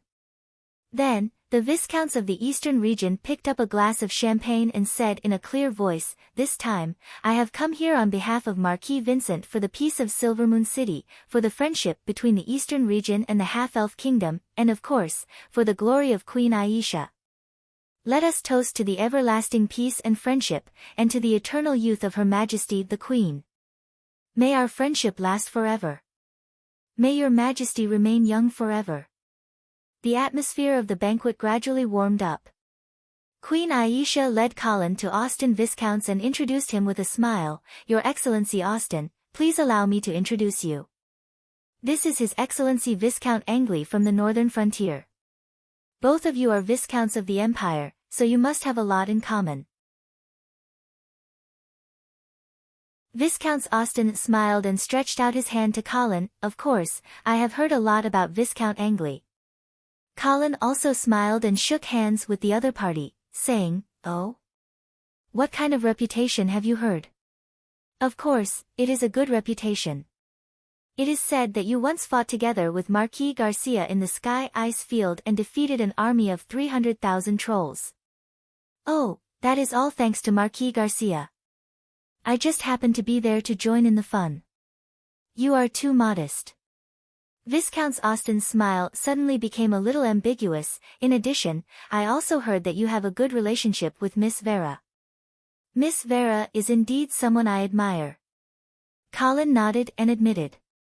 After all, he had proposed to her, so it would be meaningless to deny it again. I wonder if Miss Vera's injury is serious this time. It is indeed a little serious. Although her life is not in danger, she still needs to rest in bed for a long time. Hey! I heard that Miss Vera was injured because of an assassination. I wonder who is so bold. Viscount Austen's face was full of anger. It is Prince Tup. Prince Tup. Viscount Austen was shocked. Isn't that Miss Vera's fiancé? Yes. Then why? Because he found out that I am Vera's first man. Viscount Austen did not know what to say in the face of Colin's frankness. Before he came, of course, he had heard about what happened in Silvermoon City from the Earl of Avon. He also knew that the cause of everything was actually the body examination that happened in Queen Consort's bedroom. However, like everyone else, Viscount Austen also felt that Prince Tup's sudden killing was too strange. Now that he heard Colin admit to his secret relationship with Vera, the doubts in his heart grew stronger. Viscount Angley, with all due respect, I actually find it hard to believe that Prince Tup knew about the affair between you and Vera and suddenly killed someone. This reason is too far-fetched. Colin smiled and suddenly lowered his voice. Then do you want to know the real reason why Tup killed someone? What is it? Viscount Austen leaned forward involuntarily and asked in a low voice. That is because... Colin moved closer to Viscount Austen's ear. Tup was instructed by the Duke of St. Hilda to let Vera die in Half-Elven Palace.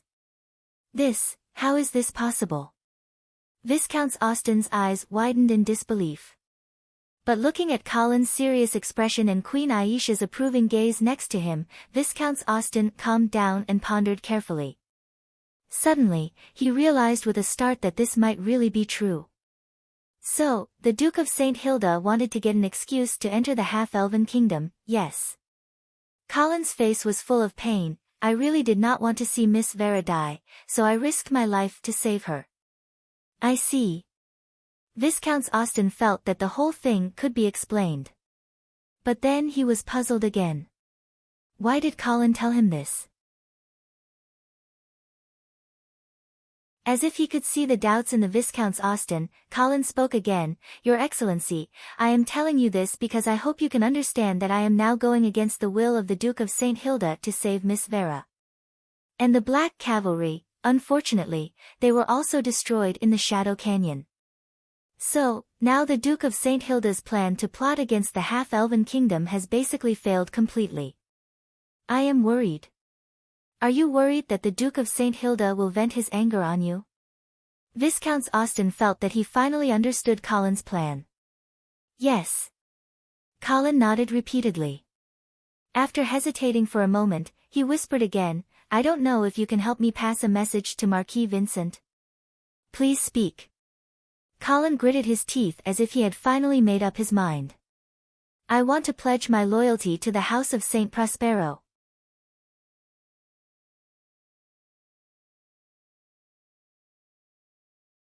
Chapter 140. Viscount Austen's scrutinizing gaze roamed Colin's body for a long time. However, he quickly put on a sincere smile and said, "Viscount Angeli, you've made the right decision. The Duke of St. Prospero is a generous and benevolent lord, someone worthy of your loyalty." Colin seemed to finally heave a sigh of relief, hurriedly grasping the Viscount's hand and expressing his gratitude. The Viscount Austen looked at Colin, whose attitude had suddenly become incomparably flattering, and could not help but feel disdain. After a few more words, the Viscount Austen dismissed Colin. Arriving at the buffet table, the Viscount Austen put a few exquisite desserts into his mouth, and then saw a familiar figure pass by him. Prince William. "Oh, I'm sorry, it should be Duke Modwin now."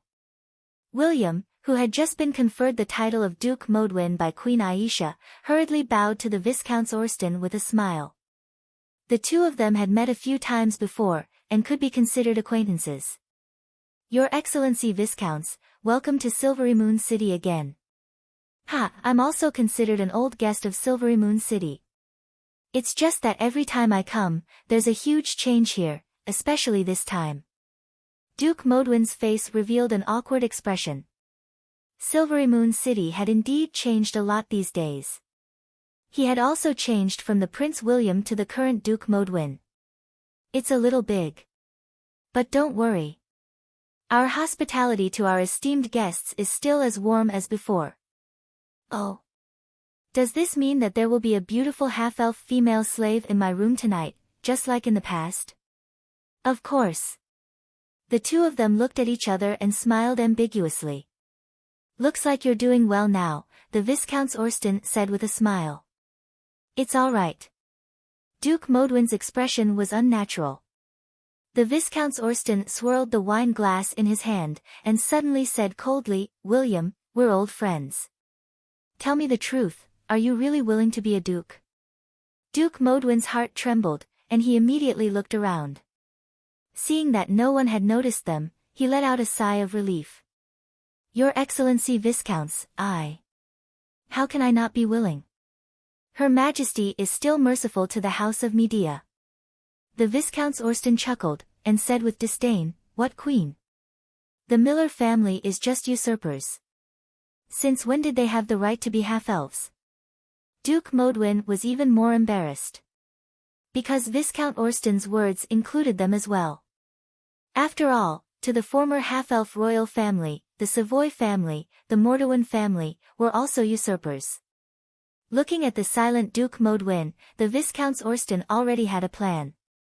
He knew that William was also unwilling, but he did not dare to resist the pressure from the Miller family and the northern frontier. Thus, he felt that he should provoke him again. "William, Marquis Vincent told me before I came that the House of Medea is the House of St. Prospero's best partner, and the only family that has the right to control the half-elven kingdom." Duke Modwin suddenly raised his head, and looked at the Viscount Austen with bright eyes. He opened his mouth to say something, but no words came out. The Viscount Austen was disappointed. He already knew that William was cowardly and stupid, but the House of Medea was already at this stage, and this guy was still the same. "William, tell me, do you want to take back the throne that originally belonged to the House of Medea?" At this point, Duke Modwin could no longer avoid the question. He finally nodded, and said in a mosquito-like voice, "Yes." "Very good." The Viscount Austen smirked, then, "Tell me, what happened in Queen Consort's palace?" Duke Modwin immediately recounted everything he knew in detail. The Viscount Austen was disappointed. Because what Duke Modwin told him was the version he heard from the Earl of Avon, and it was not as convincing as Colin's version. "What kind of person do you think Viscount Angeli is?" The Viscount Austen asked again. "He is smart, strong, and resourceful. Even Queen Aisha listens to him." "Oh. Is that so?" "Yes. Actually, it was Viscount Angeli who asked me to give the throne to Aisha." The Viscount Austen stroked his mustache and suddenly frowned. "So, Viscount Angeli now has a lot of control over Silvery Moon City?" "Yes. You could even say that he is the true master of Silvery Moon City. Many half-elf nobles know that Her Majesty may not be able to solve any problems, but as long as Viscount Angley agrees, there will definitely be no obstacles. Is that so? The Viscount Orstan's expression became more serious. Why is Queen Aisha so obedient to him? Doesn't she know that the Black Cavalry has already been annihilated in the Shadow Canyon? Of course she knows. But Duke Modwin's words were hesitant. The Viscount Orston reached out his right hand and pressed it on his shoulder, squeezing it hard, and said in a low voice, "William, don't worry. Marquis Vincent's army of 100,000 is about to arrive at Silvery Moon City. We will be your solid backing, so you don't have to be afraid of anything." Hearing about the army of 100,000, Duke Modwin's expression changed slightly. After a while, he seemed to have finally made up his mind, and said in a low voice, "Your Excellency Viscounts, there is actually a remnant of the Black Cavalry that escaped to Silvery Moon City. It is because of this military force that Viscount Angley became the true master of this city." The Viscount Orston's eyes widened, and he hurriedly asked, "The remnant of the Black Cavalry? How did they get here? How many people are there?" "It is said that they came from the north of the Shadow Mountains. There are a total of 8,000 people." The Viscount Orston narrowed his eyes, and he was a little confused. He actually knew that a portion of the Black Cavalry had not been sealed in the Shadow Canyon, and had successfully escaped. However, he had thought that the remnant of the Black Cavalry would definitely escape back to the northern frontier. He did not expect that they would still come to Silvery Moon City. Moreover, Colin had not mentioned the existence of this army to him. Thinking of this, the Viscount Orston raised his head and looked in Colin's direction. There, Colin was chatting happily with Queen Aisha, and their attitudes were rather intimate. Pledging loyalty to the East? The Viscount Orston laughed coldly as he muttered to himself, "But Viscount Angley, your loyalty seems to be reserved." "Your Excellency Viscounts, what did you say?" Duke Modwin asked carefully. "Nothing." The Viscount Orston retracted his gaze and no longer cared about Colin. Instead, he smiled and said to Duke Modwin, "William, trust me. As long as the Marquis army reaches Silvery Moon City, all the conspiracies and schemes will vanish. And your House of Medea will once again ascend to the throne of the half-elves." Duke Modwin was so excited that his face turned red. He suppressed the ecstasy in his heart and said softly, "Thank you for the grace of the House of St. Prospero. The House of Medea will always remember this."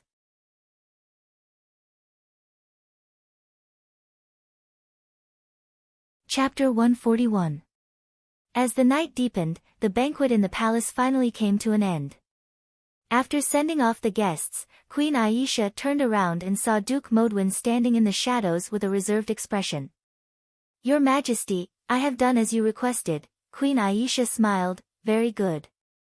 Then, Charlie, William, you are my son, so Charlie is naturally my grandson. But this grandson is too naughty, so I have to help you discipline him. Charlie will be staying at my place for the next few days, so you don't have to worry." It was strange for Queen Aisha to call William, who was older than her, son, but it was the truth. Duke Modwin's face was bitter, but he did not dare to go against Queen Aisha's will. He could only nod and bow before leaving. "I didn't expect you to become a grandmother," Colin walked over and teased. Queen Aisha glanced at Colin flirtatiously and said, "Are you despising me for being old?" "Why would I? I even suspect that the elven bloodline in you is too thick, and you might become a long-lived species." Queen Aisha chuckled and shook her head, "Half-elves can't become long-lived species." Then, she stopped smiling and asked worriedly, "Is it really appropriate for you to let William do this? He's actually not very smart." "It's because he's not very smart that I chose him." Colin chuckled. An honest man's lie is like a fish bone in a bowl of rice. It's hard to detect, but it can easily pierce your throat. Queen Aisha thought about it for a while before nodding in agreement. "Yes, it does make sense. Then what should we do next?" Next, of course, is to open the city gates and welcome Marquis Vincent into Silvery Moon City. 3 days later, Viscount Austen left Silvery Moon City and came to Red Maple Manor. At this time, Red Maple Manor had been requisitioned by the Eastern Army and completely turned into a huge military camp. Viscount Austen walked all the way into the manor and saw Marquis Vincent enjoying his dinner in the dining room. Marquis. Viscount Austen, you must be tired. Eat first. Yes. The two of them quickly and elegantly finished their dinner, then Marquis Vincent asked, how was the trip to Silvery Moon City? On the surface, everything went well. Queen Aisha has agreed to 2 of your conditions, and even Viscount Angley has expressed his loyalty to the eastern border. Oh. Vincent raised his eyebrows. Why did Viscount Angley betray the northern frontier? According to him, it was because he found out that the Duke of St. Hilda wanted to sacrifice Vera as an excuse to invade the half-elf kingdom. And Vera is Viscount Angley's beloved, so he resented the Duke of St. Hilda. Just because of a woman? Vincent asked suspiciously. Yes. Besides, this time, Vera did not die in the half-elven palace because of Viscount Angley. Obviously, he was worried that this would anger the Duke of St. Hilda and even blame him for the failure of the northern frontier in the half-elf kingdom. Well, that makes sense. Marquis Vincent pondered, then asked, then why did you say that, on the surface, everything went well? Because I found out that Viscount Angley is still hiding something from us. What is he hiding? He hid the fact that there are still 8,000 black cavalry soldiers in Silvermoon City.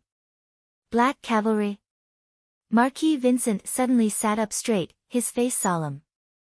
Although they had just wiped out the main force of the Black Cavalry, Marquis Vincent was still traumatized by this terrifying army of the north. In the Shadow Canyon, the Sky Horse Legion had to pay twice the price to win the ambush, even though they had the terrain advantage. Marquis Vincent did not feel the slightest bit of joy at this result. Instead, he felt deeply humiliated and afraid. Therefore, he had chosen to continue leading the army to the north. He wanted to achieve a great victory in Silvermoon City to wash away the humiliation of the Shadow Canyon. But he did not expect that there was still a troop of black cavalry soldiers in Silvermoon City. Who told you this news? William Modewin. You believe him? I know William. He wouldn't lie to me. Also, I asked a few other half-elf nobles who are on good terms with the East. They all said that they saw a troop of black cavalry enter Silvermoon City. What about Queen Aisha?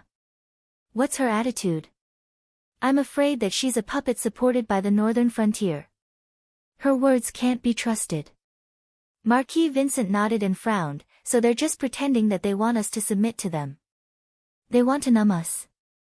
That should be the case. Ha, how arrogant. Marquis Vincent's face was a little sinister. How many troops are left in Silvermoon City? William told me that the Silver Moon Guards of the Half-Elven Kingdom had just experienced a coup and suffered heavy losses. Although they had urgently replenished a batch of new soldiers and restored the number of soldiers to 30,000, the Silver Moon Guards of the Half-Elven Kingdom had suffered heavy losses. Although they have replenished their forces, there are at most 20,000 veterans who can fight. Other than that, there's only the 8,000 black cavalry soldiers left. The Silvermoon Guard is nothing to be afraid of, Marquis Vincent waved his hand and said disdainfully. But then his tone became serious, the key is the 8,000 black cavalry soldiers. Viscount Austen nodded in agreement. Yes, William also told me that the 8,000 black cavalry soldiers are not in Silvermoon City. Oh. Then where are they? Viscount Austen walked to the military map hanging on the wall and pointed at a location. They're hiding on this small hill in the southwest of Silvermoon City. Marquis Vincent squinted his eyes and looked for a while.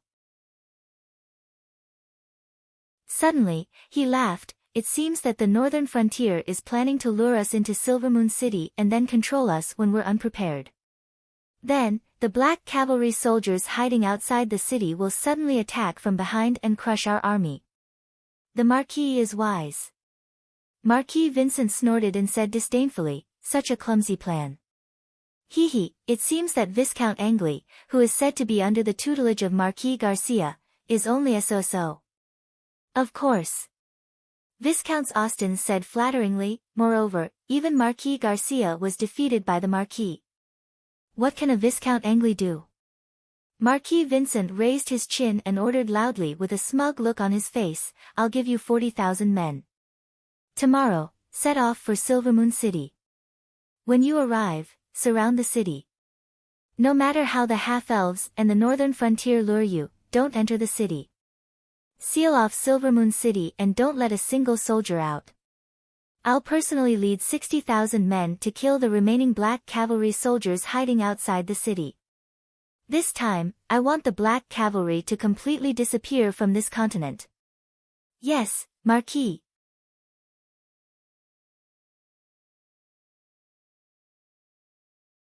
Chapter 142. The Dark Thorn Mountain was like a giant beast crouching in the southwest of Silverymoon City. The terrain here wasn't high, and the thorns on the mountain made it difficult to travel. Therefore, very few half-elf hunters would come here to hunt. This also caused the area around Bramble Mountain to be deserted and become a paradise for wild animals. But today, the tranquility of Thorn Mountain was suddenly broken. Thud, thud, thud, the sound of horse hooves startled countless birds and beasts in the forest. Whoosh, whoosh, whoosh. A few sharp arrows flew past. They didn't hit anyone, but a passing elk was caught in the crossfire. The two sides in this chase were black and white. The black side was naturally the black cavalry, while the white side was the Sky Horse Army of the East. The black side only had one person, while the white side had slightly more people, about 30 riders. From the style of their uniforms, they should be sentries. This was actually a little strange. Because of the battle between the two armies, the sentinel cavalry would normally not go all out to pursue and attack. First of all, the sentry's main task was to bring back information, not the enemy's head. Moreover, if they gave chase too deep, they could easily be led into the enemy's encirclement. That would be suicide. However, the Sky Horse Legion Sentinel Cavalry Squad was chasing after the Black Guard Sentinel Cavalry. They were so desperate because they found out that this was a big fish, Colin Viscount Angley. The sentries of the Sky Horse Army didn't understand why the respected northern frontier viscounts would personally come out to investigate. But after seeing Colin's face, which was exactly the same as the one in the portrait, they threw away all their worries and focused on getting first place in this battle. The mountain path was difficult, and there were thorns in the way. Both sides didn't push their speed to the limit. But after a while, they were almost halfway up the mountain. There was some foam at the horse's mouth, and it looked like it could collapse at any time.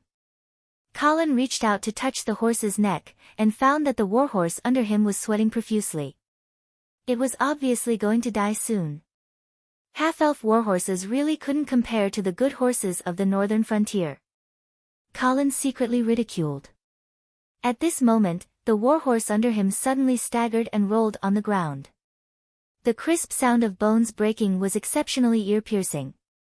Colin, who was on the horse, was also thrown out, but he had already adjusted his posture in the air. When he landed, he rolled forward to reduce the impact, and then jumped up vigorously.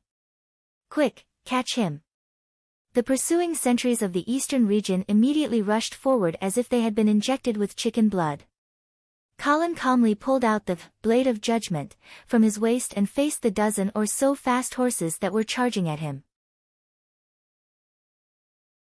He assumed a fighting posture. Boom! There was a loud bang. Judgment blade, burned with red flames, and a blinding golden holy light burst out. What followed was blood splattering everywhere, as if it was raining blood. As for the cavalryman who was charging towards Colin, he was split in half along with his horse. The blood and golden light gradually dissipated, and Colin's figure gradually appeared. At this time, he was already covered in blood, looking like a devil who had crawled out of hell. Colin licked the blood on his face and was about to taunt the other side when he saw another cavalryman charging at him from the side. Boom! The blade of judgment turned into a red light and split the cavalrymen in half. However, there was still a third, a fourth, a fifth. These sentries of the eastern region seemed to have gone crazy. They rushed towards Colin one after another, like moths to a flame. After slaughtering the 15th cavalryman, Colin saw the 16th cavalryman rushing towards him. Finally, his face changed. The holy light emitted from the other side showed that the 16th cavalryman was a knight. At this time, Colin's arms were already numb from the previous crazy impact. He no longer dared to take the hit head-on. He quickly rolled on the ground to avoid the impact of the other side.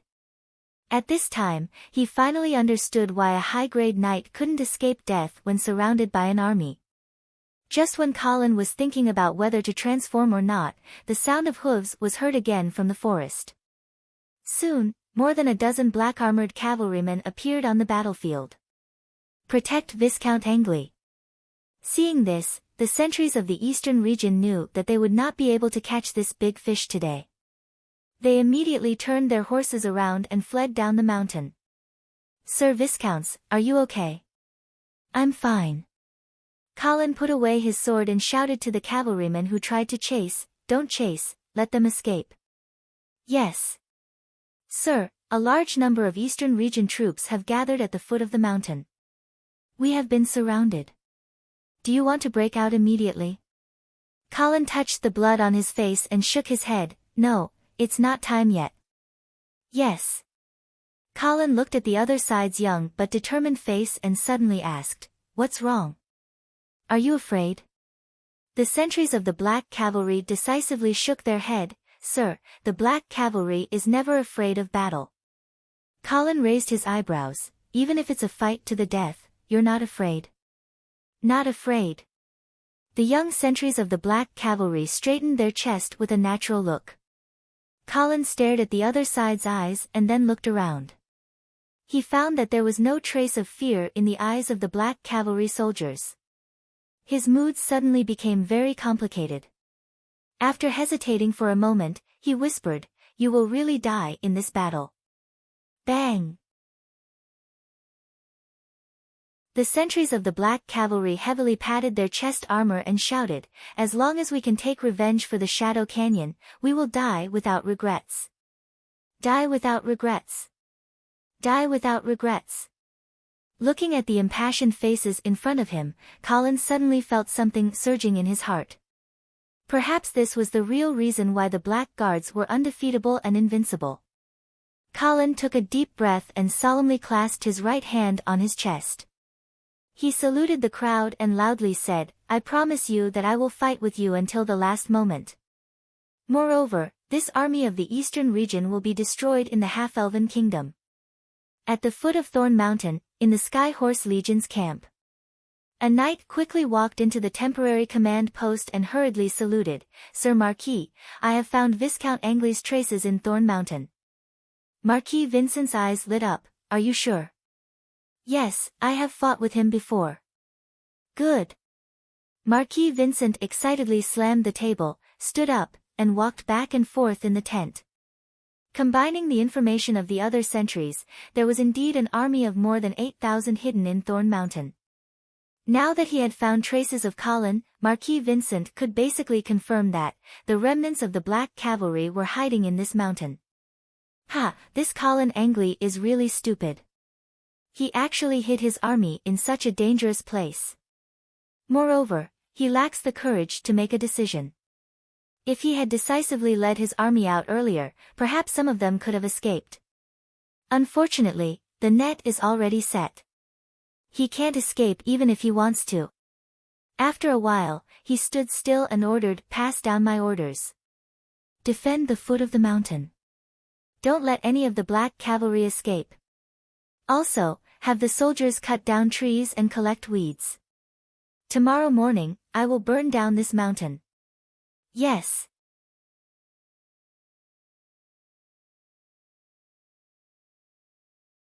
Chapter 143. When the sun bloomed again, thick smoke suddenly rose from the Thorn Mountain. It was the end of autumn and the beginning of winter. The weather was dry and the dead leaves and branches on the mountain made the fire unstoppable.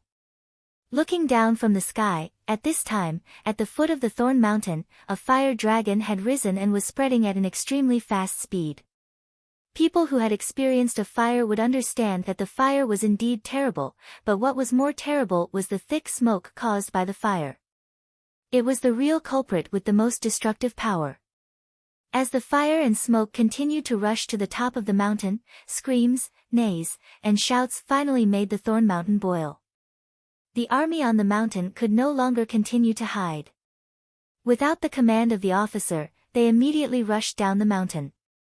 At the foot of the mountain, the Sky Horse Legion had been waiting for a long time. But when the first soldier rushed out of the fire, the soldiers of the eastern region were stunned to find that the other side was not wearing the military uniform of the Black Cavalry.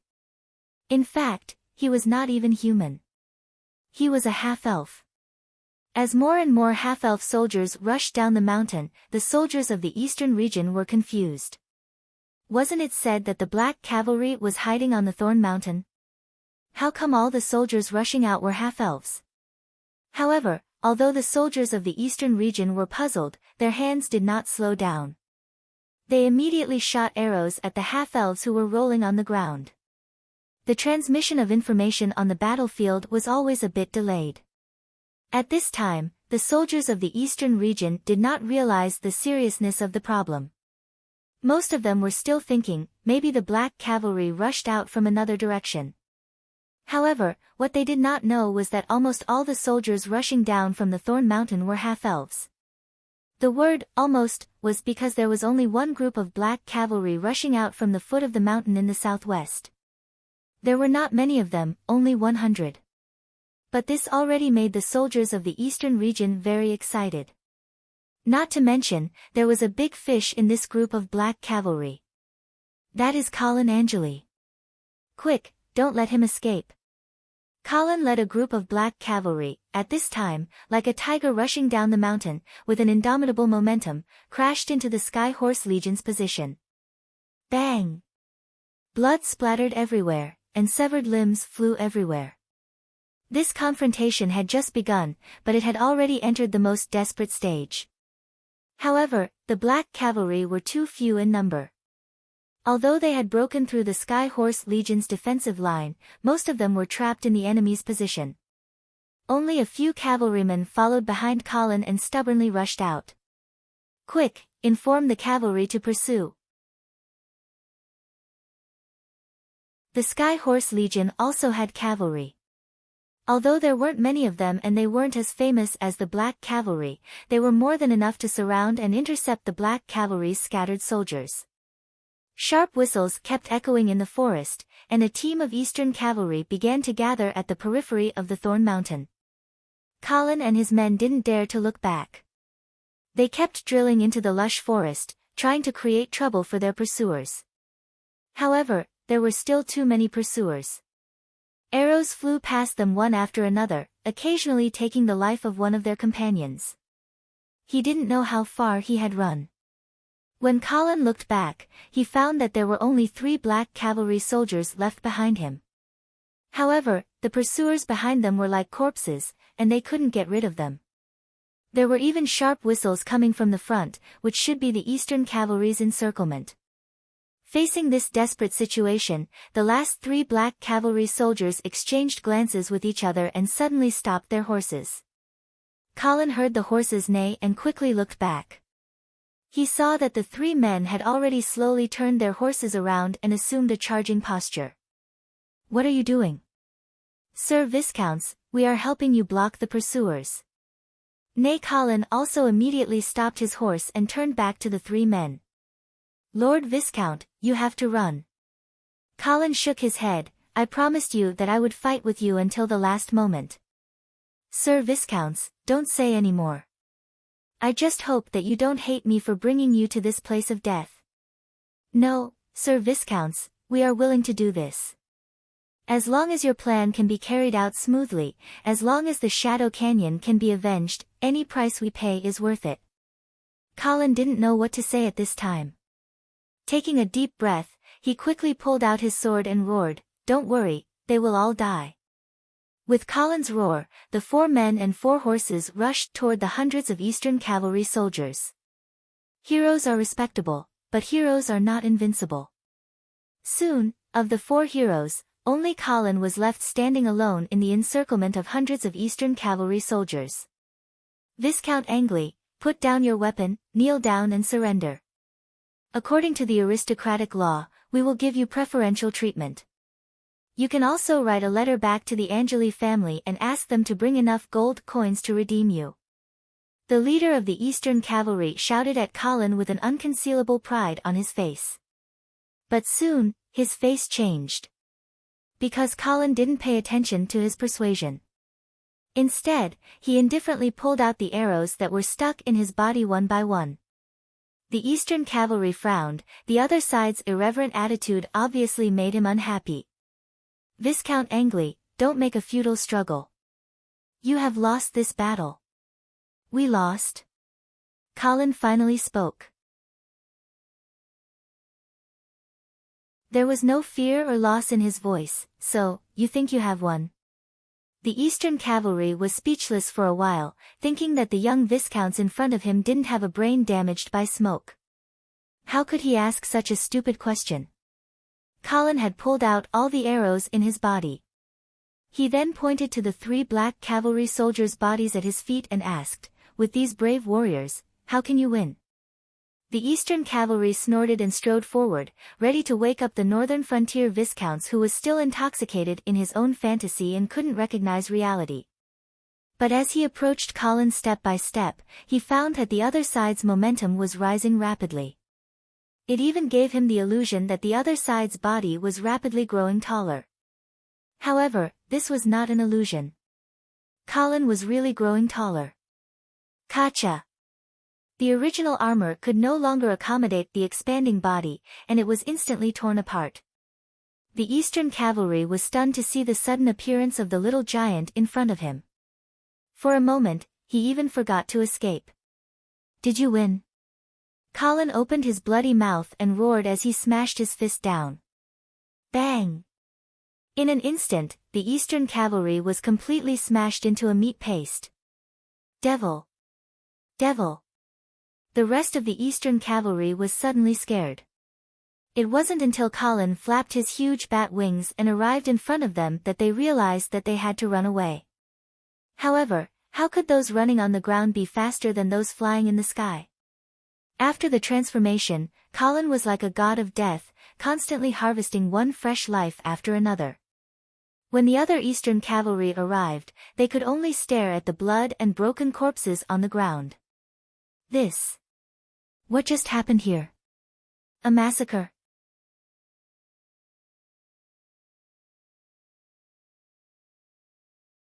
Chapter 144. Missing? What do you mean missing? Didn't you just report that you found his tracks? Marquis Vincent shouted at the messenger in front of him in the temporary command center of the Skyhorse Legion. I did. But now. I can't find him, trash. Keep looking for him. If he's alive, I want to see him. If he's dead, I want to see his corpse. Colin Angeli is a living person, do you think he can fly away? Yes. After the messenger left in a hurry, Marquis Vincent picked up the cup and took a sip, but it was scalded. He was so angry that he smashed the cup on the ground and shouted, "Who prepared the tea? Do you want to burn me to death?" A squire next to him trembled and knelt on the ground, begging for mercy. A sword flashed and the poor guy's head was chopped off by Marquis Vincent. Looking at the blood on the ground, Marquis Vincent finally vented some of his anger. Putting away his sword, Marquis Vincent returned to the military map and remained silent. The attendants and other officers in the command center didn't dare to make a sound, fearing that the Marquis would take his anger out on them. Before the battle, Marquis Vincent could be said to have a card up his sleeve. But when more and more half-elves rushed down from the Thorn Mountain instead of the Black Cavalry, Marquis Vincent's temper became irritable. Everyone began to have the same thought, are we being played by the northern frontier? After an unknown amount of time, the battle cries outside gradually subsided. An Eastern knight strode into the command post and reported, "Sir Marquis, the battle is over. This time, our army has won a great victory. We killed more than 2,000 half-elves and captured more than 4,000 half-elves. In addition, more than 3,000 burnt corpses were found on Bramble Mountain. They were all half-elves." Yes, they were all half-elves. As for the humans, there were only about 100 of them. Judging from their equipment, they should be black cavalry. When they tried to break out of the encirclement, they were all killed by our army. What about Colin Angeli? We haven't found him yet. Marquis Vincent didn't say anything. The tent fell into an unbearable silence once more. It was reasonable to say that the Eastern region had indeed won the battle at Thorn Mountain, but now, none of them dared to show the joy of a victor. After a long while, Marquis Vincent finally spoke again. His tone was no longer as smug as before the battle. "So, we've been deceived. It's not the black cavalry hiding in Thorn Mountain, but the half-elven army?" "Yes. Where is the real black cavalry now?" Marquis Vincent muttered to himself. An officer whispered, "Sir, could the black cavalry be hiding in Silvermoon City?" Silvermoon City. Marquis Vincent's face suddenly changed as he shouted anxiously. "Quick! Quickly inform Austin and have him lead the army back." "Lord Viscount Austin, Her Majesty the Queen has invited you and Marquis Vincent into the city to rest. Isn't Her Majesty the Queen going to personally welcome Marquis Vincent? Isn't that a little rude?" The half-elven messenger paused for a moment before he smiled and explained, "Lord Viscounts, Her Majesty the Queen is not feeling well today, so she can't go out. I hope you can understand." Viscount Austin sneered, "Then let Viscount Angley come out to welcome us." "This. We don't have the right to ask Viscount Angley to do anything, humph. Go back and tell Viscount Angley that I will wait for him outside the city until noon. If he doesn't bring Vera out to welcome Marquis Vincent after noon, then don't blame me for breaking into Silvermoon City and capturing him and Vera." The half-elven messenger's eyes widened. He didn't expect Viscount Austin to suddenly turn hostile. "Lord Viscounts. Why are you doing this?" Viscount Austin waved his hand impatiently and scolded, "All right, I'm too lazy to talk to you. Go back to the city immediately and pass my words to Viscount Angley. Also, tell Her Majesty the Queen that it's best to see the current situation clearly. Don't let this beautiful garden become a ruin." The half-elven messenger looked at Viscount Austin's frosty face and broke out in cold sweat. He hurriedly bid farewell and left. Looking at the other party's wretched back, Viscount Austin snorted in disdain and ordered, "Pass down my orders, prepare to attack the city." "Yes." Once the order was given, the 40,000 soldiers of the Sky Horse Army immediately sprang into action. Very quickly, they surrounded Silvermoon City so tightly that not even a drop of water could escape. Generally speaking, sieges focused on encircling 3 sides and blocking 1. However, Viscount Austin surrounded Silvermoon City on all sides. This was undoubtedly a form of contempt. In the eyes of the Eastern region, the half-elven army wouldn't be much of a threat even if they were forced into a dead end. The only thing that could pose a threat to the Sky Horse Legion was the remnants of the Black Cavalry Army. Viscount Austin turned his head and looked towards the southwest of Silvermoon City. As expected, there was already thick smoke rising from there. Viscount Austin smiled proudly and ordered his retainer, "Prepare lunch for me. The fall of a garden city is the best meal." Yes. Time passed slowly, but there was no more news from Silvermoon City. It was as if Queen Aisha and Viscount Angley had already made up their minds to defend the city until the end. When the sun hung high in the sky, Viscount Austin sat down at the small dining table that had been set up on the battlefield. He elegantly tied a napkin in front of his chest, picked up a knife and fork, and cut a piece of beef. "Attack the city." Woo! With a loud bugle call, the Eastern Region soldiers began their attack on Silvermoon City. They carried the siege logs and climbed up the wooden ladders. Their movements were vigorous as they rushed towards the 4 city gates. But what puzzled them was that the expected rain of arrows never came. Many of the eastern region soldiers began to laugh inwardly. Were the half-elves scared out of their wits? At this moment, the 4 city gates of Silvermoon City suddenly opened at the same time. The eastern region soldiers slowed down in confusion. Could it be that the half-elves finally understood and were ready to surrender? Viscount Austen also saw the open gates of Silvermoon City from afar. The beef that had just been delivered to his mouth stopped. It's too late to surrender now. Order the entire army to continue the attack. Yes. Viscount Austen had made up his mind to teach the half-elves a lesson. Moreover, he needed a meal to accompany his lunch. After all, he had already begun to act cool. Naturally, he had to act cool until the end. Even if the opponent did not want to cooperate, Viscount Austen would not agree. But then, the earth suddenly began to tremble. The rumbling of horse hooves suddenly covered the sound of the Sky Horse Legion's bugle call, becoming the only sound on the battlefield. Sir Viscounts, I think the half-elf surrender team is coming out, the retainer said with a smile. But Viscount Austen did not smile. His face instantly became incomparably pale. How could a surrender team have this kind of power? This was clearly a cavalry army. Sure enough, in the next second, he saw a black mass of cavalry rushing out of the city gates like a sharp arrow. With the momentum of the autumn wind sweeping away the fallen leaves, the Eastern Region's army that was about to attack Silvermoon City was instantly defeated.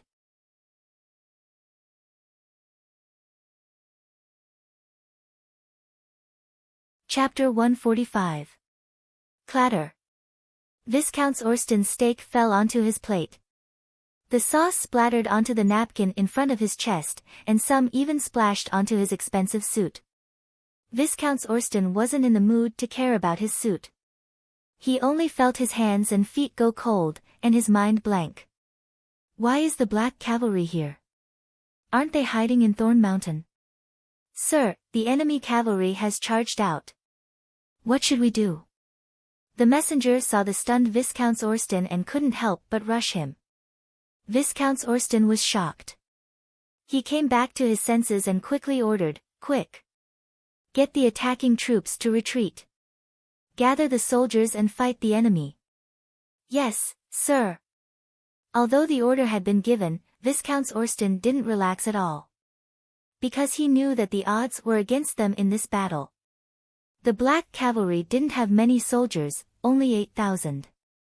They were scattered around Silvermoon City, with 2,000 in each direction.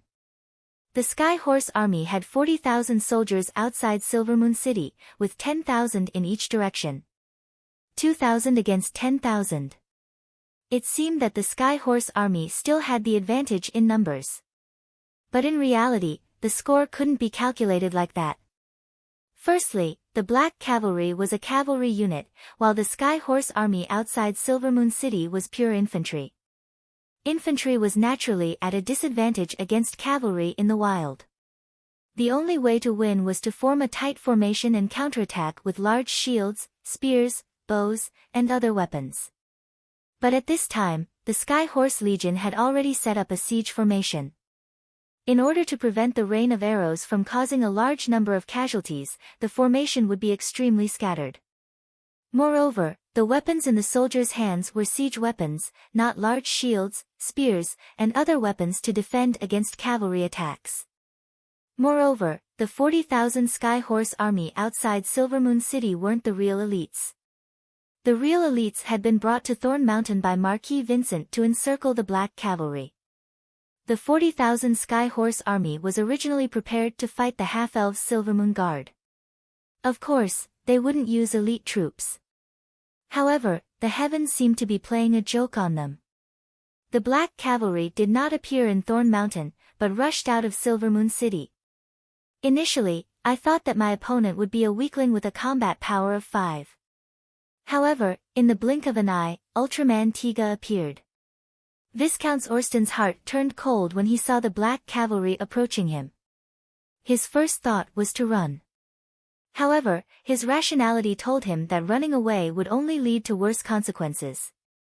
Because those with 2 legs could not outrun those with 4 legs, if they were chased by the cavalry, they would really become lambs waiting to be slaughtered. The rumbling of the horse's hooves was like the sound of death, constantly approaching the Sky Horse army. At this time, the Sky Horse Legion's battle formation hadn't even been formed yet. Black Cavalry's timing was too clever, completely catching the enemy off guard. In their panic, the soldiers of the eastern region could only raise their small round shields, which were originally used to block the rain of arrows from the city wall. However, these small round shields were useless in front of the cavalry charge. The officers of the eastern region shouted loudly, ordering the soldiers to form a spear formation. However, in order to attack the city, they would not carry a weapon like a spear, which would hinder movement. Where would they find a spear formation in such a short time? Only the archers shot a sparse rain of arrows at the Black Cavalry as one of the few counterattacks. Even more soldiers of the Sky Horse Legion turned around and ran back. In the past 100 years, the Eastern region's army had not been involved in any major battles. The weakness of their lack of combat power was revealed at this moment. Viscount Orsten closed his eyes in despair. The Black Cavalry did not waste any time talking nonsense. When enemies meet, their eyes turn red. With the heavy cavalry as the vanguard, the light cavalry swarmed forward. In the face of the Sky Horse Legion's weak defense and disorganized formation, the best tactic was to simply and violently crush them. At this moment, the Black Cavalry finally showed the glory of being the strongest army in the northern frontier. Boom! Boom! Boom! Boom! Countless Eastern region soldiers were sent flying like dolls, blood spurting out of their mouths. Squads of Black Cavalry were like red-hot knives stabbing into butter. Without any hindrance, they plunged into the Sky Horse Legion's formation, leaving behind a trail of blood and flesh. The pitiful Sky Horse Legion had almost no power to fight back in the face of such a heavy blow. They had met the worst enemy on the worst battlefield, at the worst time. Rows of heavy cavalry pushed forward, and the Eastern region's formation was already in tatters. The light cavalry then charged forward, like a black flood that covered the mountains and plains, completely drowning the Sky Horse army outside Silvermoon City. Viscount Orsten opened his eyes again and saw his own formation being destroyed by the Black Cavalry. "Sir Viscounts, please leave." Hearing his squire's urging, Viscount Orsten finally came back to his senses and stood up from the table in a flurry. In his panic, the sumptuous lunch was knocked over to the ground. "Yes, I must leave quickly. I must report the northern frontier's conspiracy to the Marquis." As if he had found a reason to escape, Viscount Orsten scrambled onto his warhorse, then decisively abandoned the army and fled. His escape immediately fell into the eyes of the Sky Horse Legion soldiers. When they saw their commander, who even forgot to take off the napkin in front of his chest and fled on horseback, they completely collapsed. Spreading panic wantonly, the Sky Horse Legion instantly became sheep fleeing in all directions. Thus, their fates were sealed. The Black Cavalry would not show them any mercy. They would not accept surrender or captives. The hatred of the Shadow Canyon could only be washed away with blood. Kill. Revenge. At this point, Knight Roger was already covered in blood, but he still held his sword up high and roared loudly. Amidst the galloping of thousands of horses, his voice appeared to be a little weak. However, it still caused the black guards under his command to roar wildly. Their voices were like waves that spread from the front to the back. Very soon, it resounded throughout the entire battlefield. Revenge! Revenge! The battle cries pierced the sky, even covering the rumbling of the horses' hooves. The valiant northern frontier cavalry had transformed into a group of vengeful envoys, raising their shining steel swords and shouting wildly, venting their long-suppressed hatred. Blood splattered like rain, and heads were thrown everywhere. The screams of the Sky Horse Legion soldiers joined together, but they were soon completely drowned out, becoming noise that no one cared about. Unable to fight, unable to escape, countless despairing Eastern frontier soldiers could only put down their weapons and kneel down to surrender. But this still did not earn the mercy of the black cavalry. These black-armored cavalrymen had now become cold-blooded demons, unwilling to stop the frenzy of killing. Swathes of Eastern frontier soldiers fell to the ground like wheat. Patches of emptiness appeared in the Sky Horse Legion's formation. Blood flowed wantonly, and life disappeared in an instant. In the end, the black tide completely submerged the suburbs of Silvermoon City. A massacre had begun.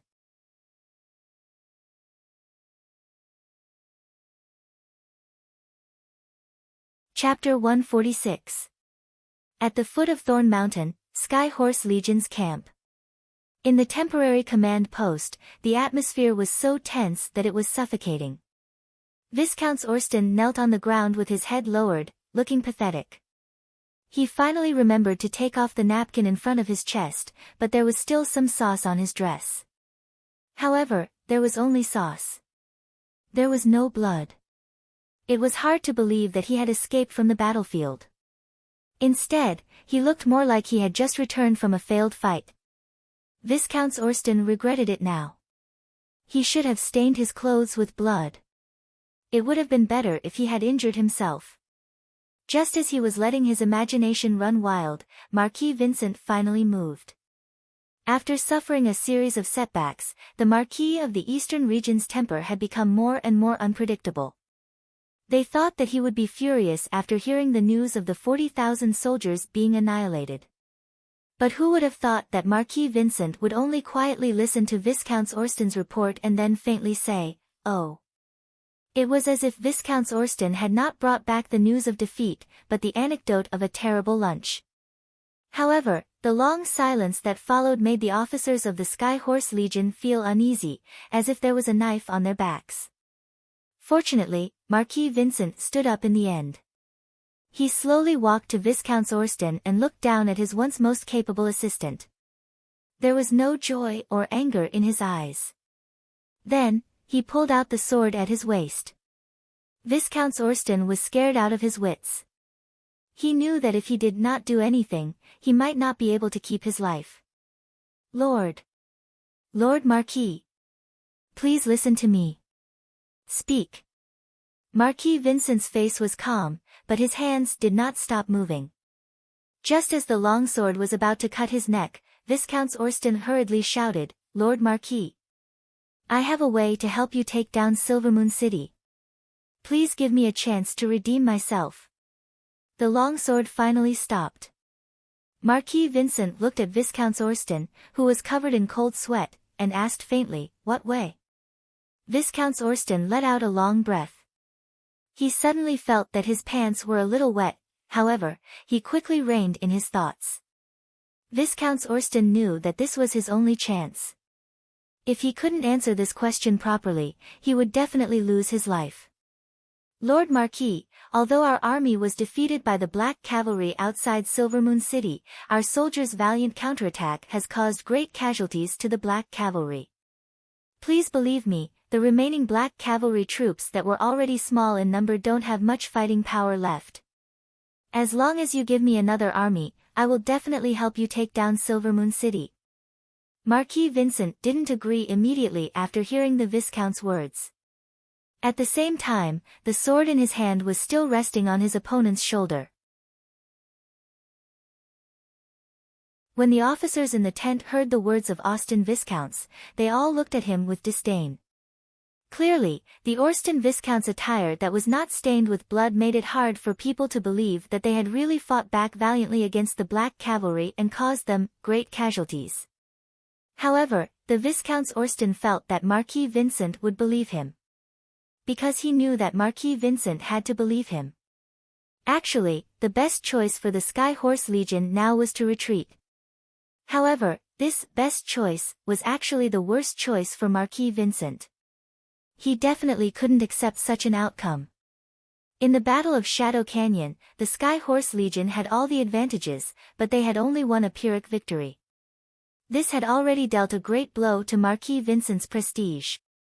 That was why the Marquis had wanted to lead his army up north and take down Silvermoon City. He wanted to use a great victory to restore his reputation. But now, if he retreated, how would Marquis Vincent, who had suffered great losses, explain himself to the Duke of St. Prospero when he returned? Moreover, the Viscounts Orsten knew that Marquis Vincent's younger brother, the Earl of Avon, was not a law-abiding person. Would he take the opportunity to add insult to injury? Therefore, the Viscounts Orsten was sure that as long as there was a glimmer of hope, Marquis Vincent would definitely not retreat. And he had to give this glimmer of hope. Sir Marquis. The Viscounts Orsten looked at the hesitant Marquis Vincent and shouted again, "The army in Silvermoon City doesn't have much combat power left. We are only left with one last attack. Please give me another chance. I will definitely not disappoint you again. I usually don't give people a second chance." Marquis Vincent finally spoke. His voice was hoarse and low, but in the Viscounts Orsten's ears, it was like the voice of an angel. As expected, Marquis Vincent withdrew his long sword and said coldly, "But I would rather you die on the battlefield than dirty my hands." The Viscounts Orsten heaved a sigh of relief, knowing that his life was temporarily saved. "However, I will not hand the army over to you again. This time, I will personally lead the army to attack Silvermoon City. And you, Viscounts Orsten, will charge at the front as a normal knight." "Yes, Sir Marquis. As you wish." The Viscounts Orsten thumped his chest with his right hand and replied loudly. It was as if he had completely forgotten the scene of him fleeing pathetically.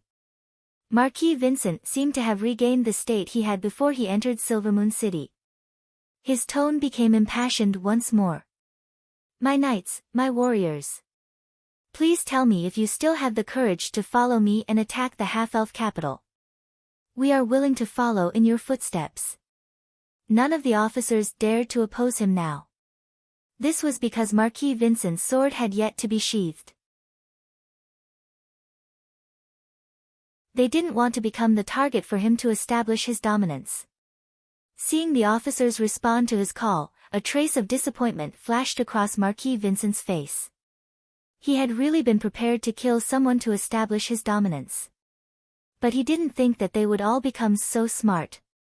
Marquis Vincent, who had nowhere to vent his murderous intent, seemed to recall something. He asked in a cold voice, "Didn't you capture 4,000 half-elves on Thorn Mountain?" "Yes, sir." "Kill them all." Everyone felt a chill in their hearts. They wanted to stop him, but when they saw Marquis Vincent's cold gaze, no one dared to speak. "As you wish." Marquis Vincent seemed unsatisfied as he ordered once more, "Cut off their heads and pile them together with the heads of the half-elves who died in battle or were burned to death in front of Silvermoon City. Tell the half-elves in the city that if they continue to stubbornly resist, this will be their fate."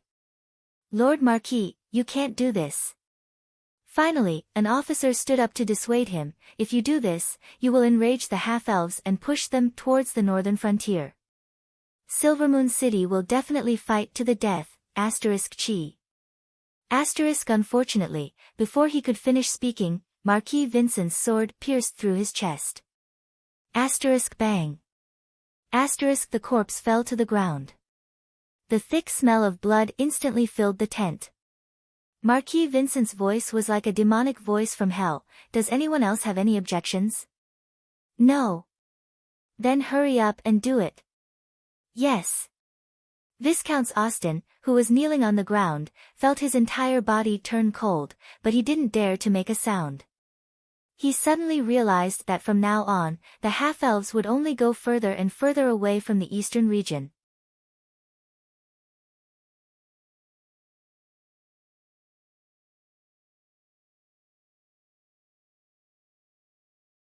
Blood rose? Viscount Orsten was stunned, clearly not expecting Queen Aisha to suddenly ask such an irrelevant question. He shook his head. "I'm sorry, Your Majesty. I don't know how to grow flowers." Queen Aisha suddenly looked back and smiled. Her flirtatious look in that instant stunned the Viscounts of Orsten. "To cultivate the best blood rose, you need fresh blood, and Skulls. Viscount Orsten frowned. He suddenly felt that he could not understand this beautiful half-elf queen. Just as he did not know how to respond to the queen's words, Colin walked over and smiled. The queen means that you can scram now. Viscount Orsten's face turned ashen. He said angrily, Viscount Angley, you despicable fellow. If you didn't trick me last time, do you really think I would have lost to you? Just you wait, this time, Lord Marquis. Viscount Orsten. Queen Aisha interrupted him. You can scram now. Your Majesty. Don't listen to this northern frontier's slanderous words. He will only lead the half-elf kingdom into the abyss of despair. Queen Aisha turned around and looked sharply at Viscount Orsten. She said word by word, please go back and tell Marquis Vincent that the half-elves have their own choices. No one can make us submit. Viscount Orsten wanted to persuade her again, but seeing Colin's unfriendly gaze, he hurriedly bowed and ran away. Colin held the battlements and took a deep breath of the bloody air. He sighed. I'm sorry to have made you sacrifice so many of your people. Queen Aisha shook her head. You don't have to feel guilty. How can there be no sacrifices in war? Also, I actually feel that the half-elves should be thanking you. Oh. Why are you thanking me? Colin was puzzled. Although Aisha was his blood descendant and had been brainwashed, she shouldn't have become his brainless fan, right? Queen Elsa was bathed in the soft light of dawn. Her whole body seemed to be covered by a faint halo, making her look mysterious and beautiful. She said in a low and powerful tone, you're right. The half-elves have been living a leisurely life under the wings of the Radiant Empire for too long. Most of our people have already forgotten how cruel the outside world is. They have also forgotten that no amount of money can buy peace, let alone respect. They have also forgotten that only swords and blood can win us the right to survive in this world. Therefore, the half-elves need to make this sacrifice. Only the blood and heads of our brethren can let the half-elves see the truth of the world and awaken the bravery in their hearts. Colin suddenly turned his head and looked at the half-elven queen beside him. The morning light outlined her beautiful side profile, but in Colin's eyes, it was filled with strength and determination. I remember that your Miller family's emblem is thorns, right? Yes, blood-stained thorns. Queen Aisha also turned her head and looked into the eyes of the man beside her.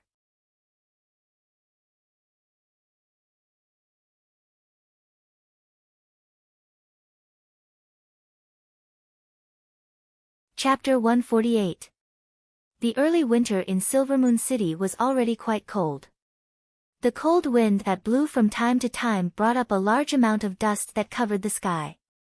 This garden city that was once carefully cared for by the gnomes had not been properly cleaned for a long time. Since the coup half a month ago, the dark clouds of war had been hanging over Silvermoon City, making the citizens feel suffocated. Now, this depression seemed to have reached its peak. Even the gnomes who had always been resigned to it couldn't help but want to vent their inner fear and depression. Although the mountain of heads outside the city made many gnomes panic, it also ignited the anger in the hearts of the gnomes. Marquis Vincent's actions completely tore apart the hypocritical veil of the Eastern Army, revealing their bloody true face to the gnomes. At the same time, a rumor spread through Silvermoon City at an astonishing speed. The Eastern Army was going to massacre the city. Since the birth of this race, they believed in relying on the strong and believed that money could be exchanged for protection. At this moment, they finally felt the fear of their race being exterminated. Just as the gnomes were panicked, confused, and angry, another piece of news suddenly spread. Queen Aisha was about to give a public speech in the city's central square. As if they had found their backbone, the gnomes of Silvermoon City all rushed to the central square, looking forward to their queen leading them out of this crisis. It was already noon, and the central square had long been packed to the brim. A high platform was temporarily set up in the center of the square. Under the expectant gazes of the crowd, Queen Aisha finally slowly stepped onto the platform. Wearing the exclusive dress of the gnome queen, Aisha Miller looked so beautiful and elegant, but also so dignified. At this moment, she seemed to be the incarnation of the goddess of fate. The gnomes gathered in the square seemed to be moved by this perfect figure. They all held their breaths, looking forward to their salvation. "My people." Queen Aisha opened her mouth. Her beautiful face was filled with determination and calmness. That cold and inviolable expression seemed to indicate that no one could make her lower her proud head. "I know that you are afraid and fearful. However, the enemy will not pity us because of our fear and fear. On the contrary, this will only make them raise their butcher's knife without hesitation." War had no room for fear and terror, let alone tears and begging. The only thing that can instill fear in our enemies is the sharp sword in our hands. Half-elves couldn't rely on the protection of others forever. Only a powerful army, brave warriors who were not afraid of sacrifice, and a belief that they would never give up, were the true backbone of the half-elf race. In the face of the threat and intimidation of the enemy, we will never surrender, never yield. We will fight to the end. Please take up arms and join me. The battle took place at the top of Silvermoon City's walls. Battles were taking place on every street and in every house. Fighting in front of the Church of the God of Light, fighting under the gaze of the Goddess of Fate. We will never surrender. Even if Silvermoon City is occupied by the enemy, we will continue to fight in every inch of the half-elf kingdom. Until the benevolent and just God, moved by our unyielding faith, sends down his power to save this race worthy of his great grace. Whoosh! Queen Aisha's speech was like a spark falling into a pile of firewood, instantly igniting the anger that the gnomes had suppressed for a long time. In an instant, the entire central square boiled with excitement. The gnomes who had fallen into a frenzy seemed to want to vent all the anger and suppression in their hearts. Their shouts gathered together into a firm slogan. Fight to the end. We will never yield. Fight to the end. We will never yield. Fight to the end. We will never yield. A grand voice echoed through Silvermoon City, sweeping away the stagnant aura that had enveloped the city for the past few days. The dark clouds seemed to be shaken by this vast aura as they quietly scattered, revealing the sun that had not been seen for a long time. The bright sunlight shined on the high platform in Silvermoon City's central square, covering Queen Aisha in a dazzling light. Looking from afar, she looked like a goddess that had descended into the world. This strange scene made the gnomes in the square even more frenzied. Many of them had tears in their eyes as they chanted some unclear prayers. They were actually worshipping the beautiful figure on the high platform. However, at this moment, a strange change occurred. A black arrow that was like a poisonous snake shot out of its hole, shooting towards Queen Aisha like lightning. Chi! The arrow pierced through her chest and blood spurted out. The inviolable goddess in the eyes of the gnomes fell down in front of everyone's eyes. It was as if time had been paused. In that instant, the world seemed to have quieted down, not a single sound could be heard. However, in the next second, the square boiled with excitement again. Protect Her Majesty the Queen. Capture the Eastern Assassin. Take revenge for the Queen. All kinds of chaotic voices caused the situation in the square to go out of control. The gnomes could not believe that Queen Aisha, who had just brought them hope of redemption, had fallen on the high platform just like that. The last string of reason had finally snapped. The surging anger, under the guidance of some people, was instantly directed towards the Eastern Assassin. The voices of taking revenge for the Queen became louder and louder. At this moment, even the weakest gnomes were not willing to mention the word surrender. It was as if it was an insult to them, as if it was blasphemy to Queen Aisha. Countless gnomes with red eyes rushed to the recruitment office. They would follow the will of Queen Aisha and fight to the end, never yielding. The recruitment office, which had always been deserted, had never seen such a lively and fanatical scene.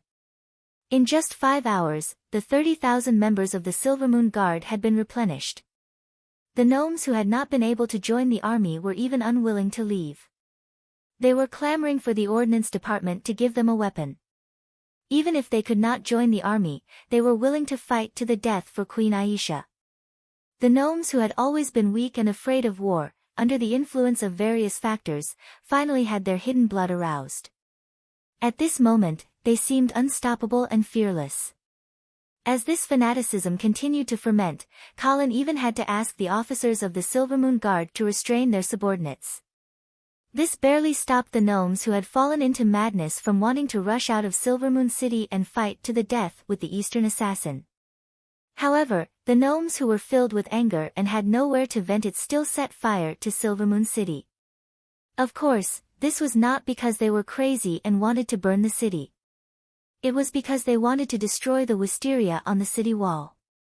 The wisteria that was originally used to decorate the city wall would obviously become a ladder for the enemy to climb up during the siege. This action of the gnomes seemed to be a solemn declaration the weak and easily bullied race of the past that was greedy for pleasure was no longer there. Instead, it was replaced by an iron-blooded race that had been reborn from the ashes. Queen Aisha and Colin's careful arrangements, as well as Marquis Vincent's divine assistance, had successfully aroused the blood of the gnomes. Although this blood was still very weak, as long as it was properly guided and the blood and heads of the Eastern assassins were used as sacrifices, it might be possible to forge the martial spirit of the gnomes.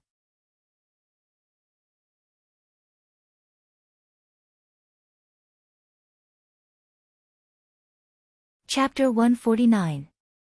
The setting sun slowly penetrated the clouds and shone its golden rays on the city walls of Silvermoon City.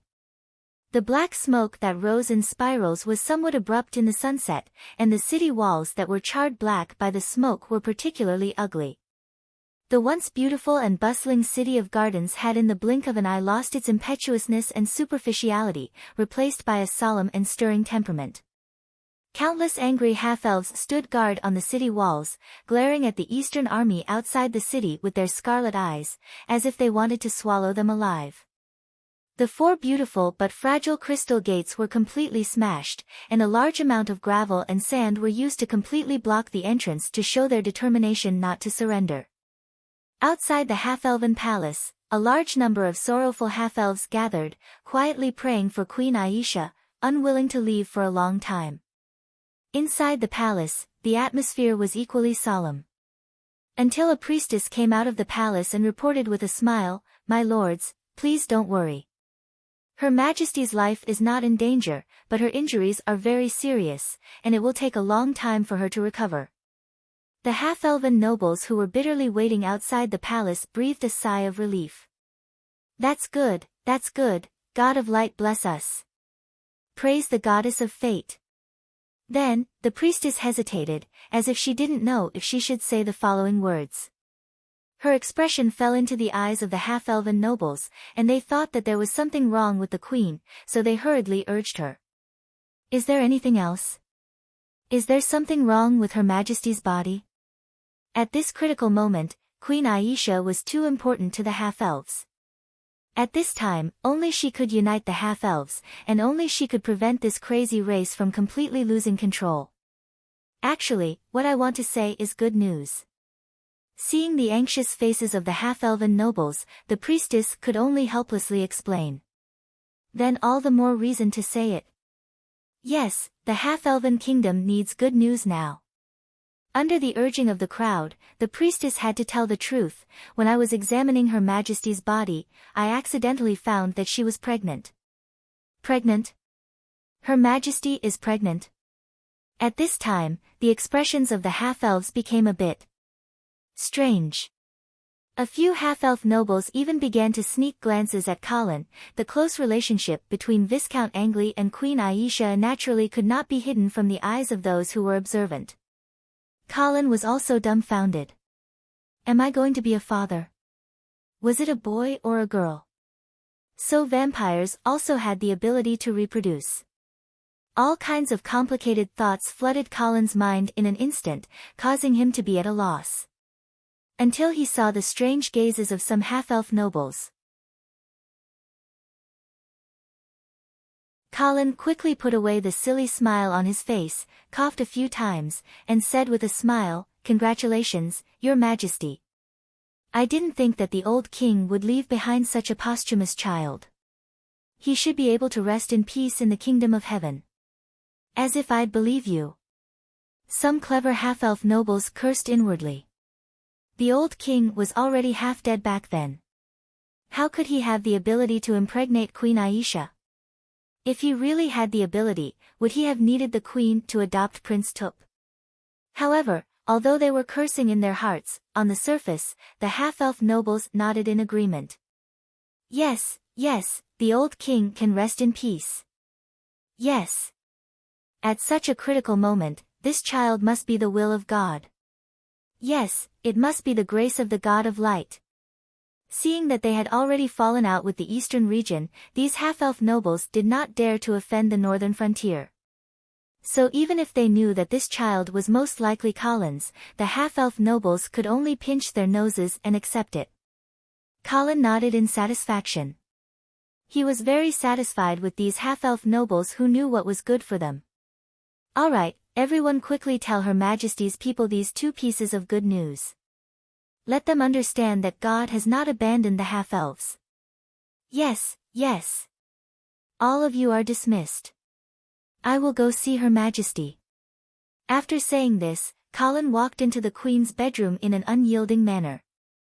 The half-elf nobles exchanged glances with each other and then dispersed.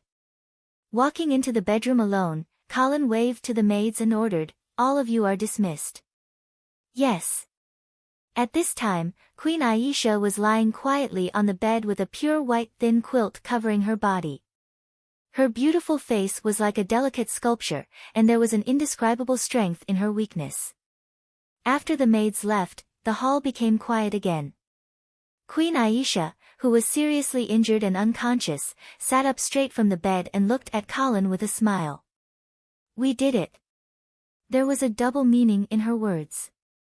In order to treat her wound, Queen Aisha's upper body was naked at this time. Only her chest was wrapped in a white bandage. When she sat up, the thin quilt on her body immediately slid down, revealing a large area of snowy white. The undulating mountain range made Colin's breathing quicken for a moment. But he still quickly walked forward and let Queen Aisha lie back down. He shook his head and said, "If I knew you were pregnant, I wouldn't have let you take such a risk."